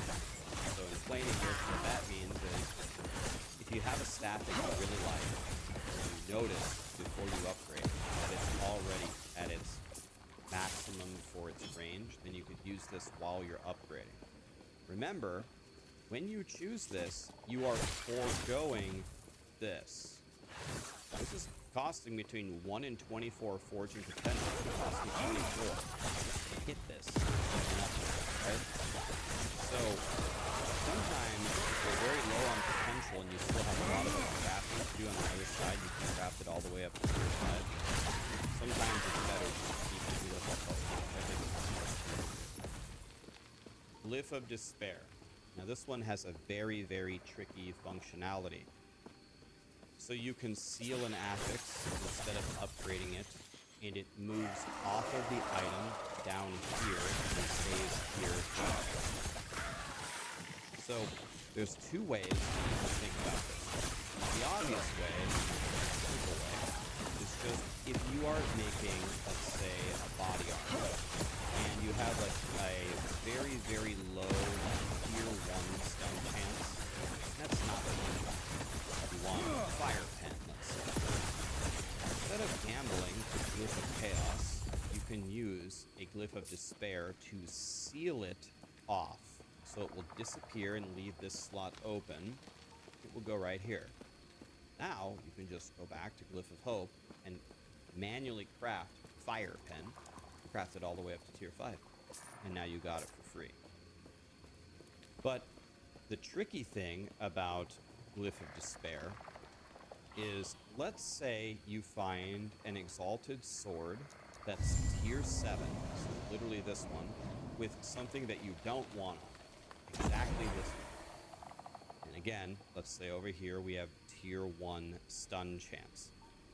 And if we magically got tier 7 fire pen, that would be really good. But I can't get tier 7 fire pen. It's not possible because I can't craft this up to 5, right? Well, there is a trick. You could seal this off, craft rank 1 fire pen, and then there's another thing later on that, let me find which one it is. I always get lost about where they are. This one, the Rune of Havoc. And it shuffles the tiers of the non-sealed affixes. So if I use the Rune of Havoc right here, and this was T1 Fire Pen, it might move the T7 melee physical, which I don't want, over to the Fire Pen. And then that tier 1 might move over here. If that happens, and I have a lot of forging potential, then you could go in here and chaos off the melee physical damage, because what I really want is melee attack speed. And then if you're feeling actually really crazy, you could actually try to Rune of Havoc it back, the tier 7 over there. The possibilities are endless. The thing that I want you to keep in mind is Glyph of Despair has a very high chance to seal it off if it's the lower the tier of the affix is. So tier 1 is very easy to seal off. Tier 2, you have a pretty good chance, it's worth going for. Tier 3 is pretty rare, and I don't even try to seal a tier 4. It's like never gonna happen. You're just gonna gobble your potential for no reason. And also, if you fail the despair, it levels it up. So you can't just willy-nilly keep trying. It's leveling it up, so you're running out of chances. So, in conclusion, with the Glyph of Despair, use it to seal off low-level crap that you don't want in order to craft something that you do want. And then if you have a tier 7 Exalt, consider using a Rune of Havoc to then move the T7 affix to that little rank 1 baby thing that you just crafted. Final step would be chaosing off the piece of shit tier 7 affix, which is now a lower one, to something that you need. If all of this is feeling overwhelming, there are, like, that's kind of like the beauty of Last Epoch, that it's simple. You just seal it off and craft something else. But there's, like, endgame strategies in order to make really, really awesome items. I have made godly items following exactly like this flow that I just explained to you. Glyph of Envy is kind of interesting. So it siphons stability off of an item in order to further advance the timeline that you're in. So it's kind of a way to, like, run a bunch of maps without using a map. You want to just gobble up the garden item and advance your monolith thing. I usually don't even use this, okay? But it's definitely an option there. It's like probably good for like level and alts, but they also made level and alts way easier now because now you can run like power timelines. So they made that a lot easier. Not, I don't use this very much, but it's okay, let's get to the runes. Rune of Shattering. Runes of Shattering are really, really good for building your affix pool, so you can craft stuff. I cannot So do that. anything like the loot filter does a lot of things here for you. If you're following the loot filter. Anything in orange for me here is got decent affixes that I would want, but it's not an exalted item. If it's not an exalted item, I'll never wear it, and I really can't sign up to use it as an exalt. Not that I would ever put it in. So whenever I see orange drop on the ground, I just pick it up and I just shatter it, and I just grab all of the affixes from it, a portion of the affixes from each one. And that's all there is to it. That. Let me skip over to removal next. Removal takes a one random affix and gives you all of the shards. So shatter targets everything. Super stun chance give you between 0 and 3 stun chance shards, 0 to 7 melee fizz, 0 to 4 spell damage, 0 to whatever the tier of that affix is. Removal always gives you all of them, but it randomly chooses one at a time. So the awesome thing about removal is when my loot filter drops these orange items and I see that they're blue, they're not yellow, that means there's only 2 affixes on it. So my chance to hit the removal and get all of the affixes on that very, very rare, or all of the shards for that very rare affix that I'm looking for is quite easy. It's a 50-50. Sometimes it's a 100%. Sometimes the blue item only has 1 stat. So in conclusion, I use Shattering when there's 4 affixes, and I use Removal when there's less than 4 affixes, or if I'm direly needing, like if one of the affixes has 0, I don't have any in my bank, then I'll just spam Removal. One final thing to consider for removal is you probably don't want a removal if the affix tier is very low for what you're looking for. So let's say I really need melee to damage hard. So if you removal it, you're only going to get 1. Not shatter. It's kind of the distinction. Universe refinement is very easy to understand. You roll the values of all the affixes within their tiers.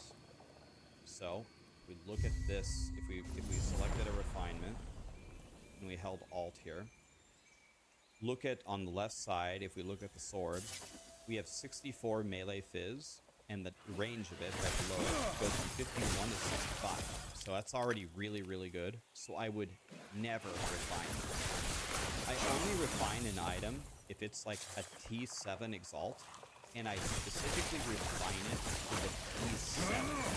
I want the T7 usually. If the T7 is perfect, then the only way I would consider using the refine again is if that range truly didn't matter and there was another T5 affix that rolled at the bottom range that I wanted to improve for the slam.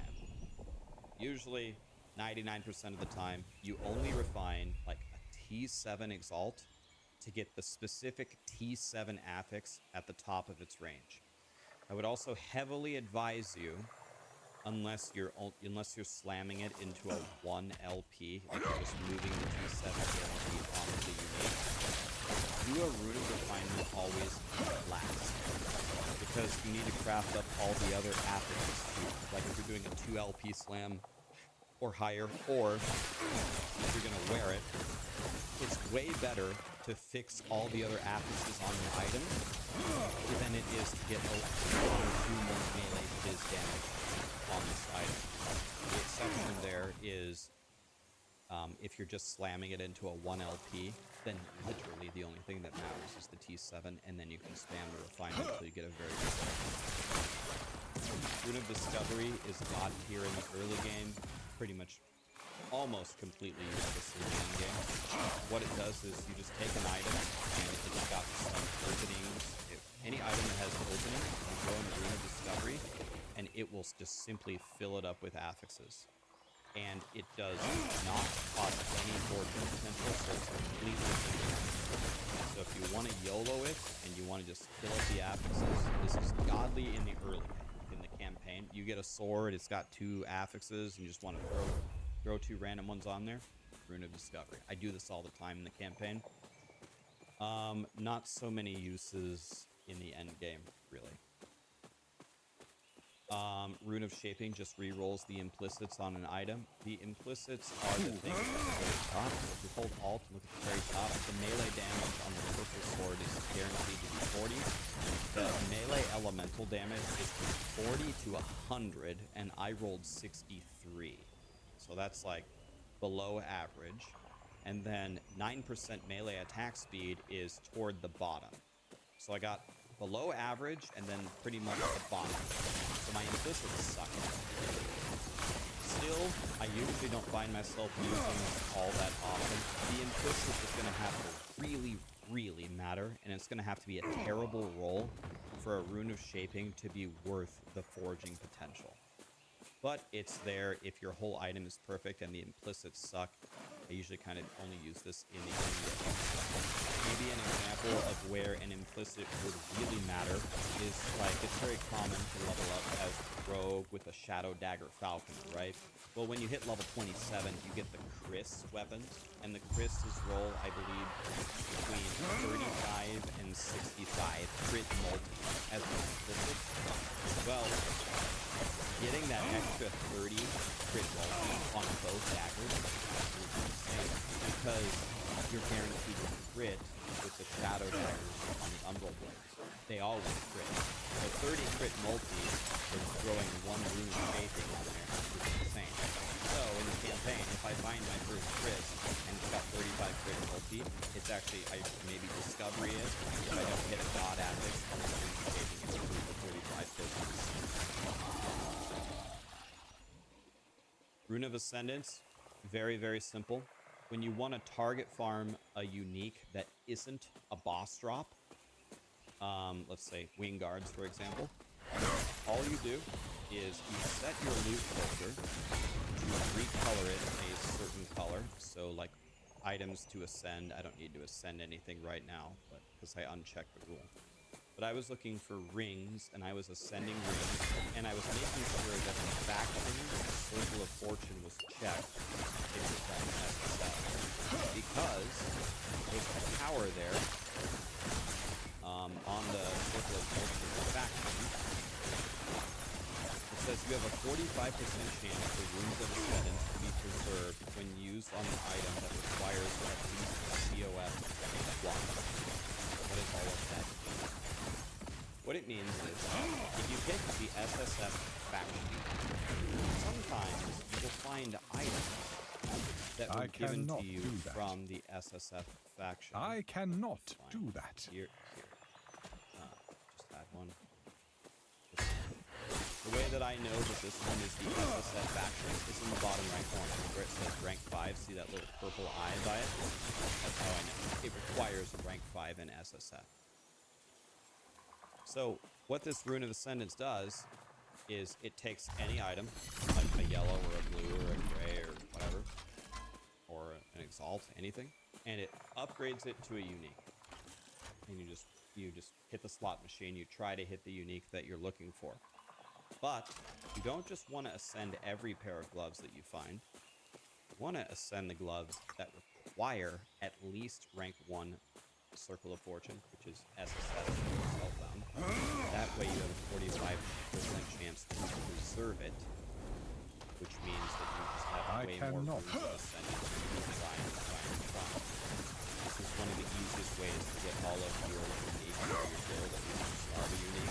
I don't believe it works on boss specific drops in the endgame, but any regular item that you might be looking for. And especially if you have a Maxwell guide up there, I didn't show you the Maxwell guide. I did not use him. Pick any guide here. If you mouse over a unique, it'll tell you your chances of hitting a wing guard at the bottom orange with a Rune of Ascendancy is probably 19. You do it 19 times, you should get a wing guard. Another thing is you go to aspirational and you pick like this body armor, for example, which is a legendary. When I scroll down, you don't see a Rune of Ascendancy. It means you cannot Ascendancy the sword. Can you Ascendancy the sword? You sure can. It's a 1 in 11. Can you Ascendancy this ring? No. Can you Ascendancy this ring? Yes. It's a 1 in 15. Okay, let's keep going here. Don't want to make the video too long. Rune of Weaving, very easy to understand. All it does is advance your Weaver's Will, so you don't have to wait for it. If you don't know what that is, when you find an item with Weaver's Will, like this one, it's after you equip the sword and you play with it, and the Weaver's Will starts at 9, it's going to tick down, and it's going to start vomiting extra affixes onto the item and start leveling it up. The problem is, in order to do that, you got to take off your real sword and play with this piece of shit, and you don't even know what you're going to get. That's what kind of sucks, right? Like, you have to give up a great key to see what you get. The last Epoch says, okay, we hear you, no problem. You put this in, and then you use the Rune of Weaving, and boom, the Weaver's Will went down, and oh, it gave me 2-5 fire damage. Okay, let's do it one more time. Yeah. If I had played with it for an hour, this is how it would have ended up. It just saves you time. You don't have to guess, and usually it doesn't end up being what you want. It's fine. Again. Rune of Havoc, we already talked about this. It shuffles the tiers of the affixes, not with the seal. It shuffles it between these 4. So the idea is, get a T7 of any affix. Like this one. I don't need melee fizz at all. Here it is, T7. Then put something that you want on the sword. Put stuff that you want everywhere else. I want spell damage. If this was T7 spell damage, this would be God tier. Then you use Havoc to shuffle them around from the graying T7 to spell damage. Remember, if the T7 moves spell damage, and let's say the T3 moves to the melee fizz, now you can chaos this off, try to get what you want. So it's not just as powerful as the 7 moves off. When the 7 moves off, you might be able to craft on this now, where you otherwise could not. Big possibilities there to make a godly item. Rune of Redemption. Ugh, sorry, my voice cracked. I'm still going through puberty. Randomly changes the exalted affixes on an item into different ones. I think that this would be good for with double exalts. So when you get double exalts, they're like, they never have good stats on them, like, ever. So this gives you a chance to change them into something good, kind of YOLO it. Admittedly, I haven't really done this so much yet. I'm just kind of recommending to try to make more T7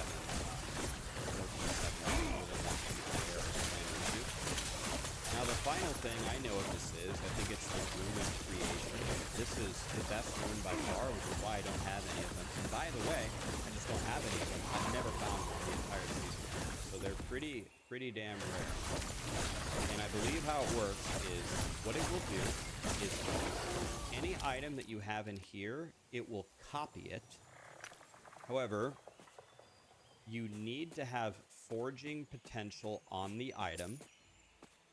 And when you copy it, it will set the forging potential of your item to 0, instantly 0. And the copy will also be 0. So what does that mean? It's extremely powerful if we understand what it does. It copies an item, sets both forging potentials to 0, which means you can never craft on it ever again. It's like a mirror of calamity, nearly 1.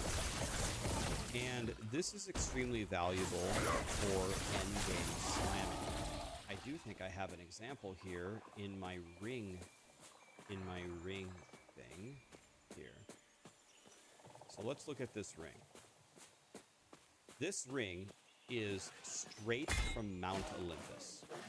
It's got T7 elemental damage over, which is my best stat. It has T5 healing effectiveness. That's my second best stat. And it's got T5 health, which is like my next best stat. T5 dodge rating would be a rip, but T5 dodge rating that's not the worst thing I've ever heard of. I mean, I'll take it, but that's not what I want. You can see, by the way, look, I did tricky things to craft this ring. So remember I told you seal it off, shuffle the affixes, chaos stuff off? That's exactly what I did to make this ring straight from the heavens. If you notice, both of my rings have legendary potential, but I haven't slammed anything into them. Do you want to know why? Because I still have forging potential on this ring, and I don't have a rune of creation. I'm not slamming it until I get that rune of creation. Because when I copy this, sets the forging potential to 5, I'll have 2 of them. I'll have 2 rings on Mount Olympus to slam into my rings, and I'm guaranteed to get the T7 elemental damage over time on both, for sure. And I'm going to try to get either the T5 healing effectiveness or T health as well. I have a 66% chance to hit the miracle on each try of the ring. But notice how when I make a godly item, I don't just go in and slam it right away. Patience is the virtue. Wait until you get one, copy it, boom, and then you can do it twice. It's extremely powerful, which is why this ring is just sitting here. If I made an exalted sword with T7 spell damage and like T6 or T7 melee cast speed, you bet your ass I would put it in my stash and wait until I got a rune of creation to copy it, give me 2 chances. Because the odds of you making another one like that are not very good. That's why it's sitting right here. That's why I'm just dreaming of the day that the rune of creation drops for me. And that's pretty much it, guys. I went through all of the glyphs. I talked about the different item types. That's not true. There's one item type I didn't talk about. Now you can enchant your class-specific idols. And the way that you do that is you just go into the monoliths and you do like the cemeteries, and at the end, you just throw it in there. It crafts 1 affix, and then it applies Weaver's Will to the item. So it gives you one thing that you can see, the armor and the armor mitigation, and then you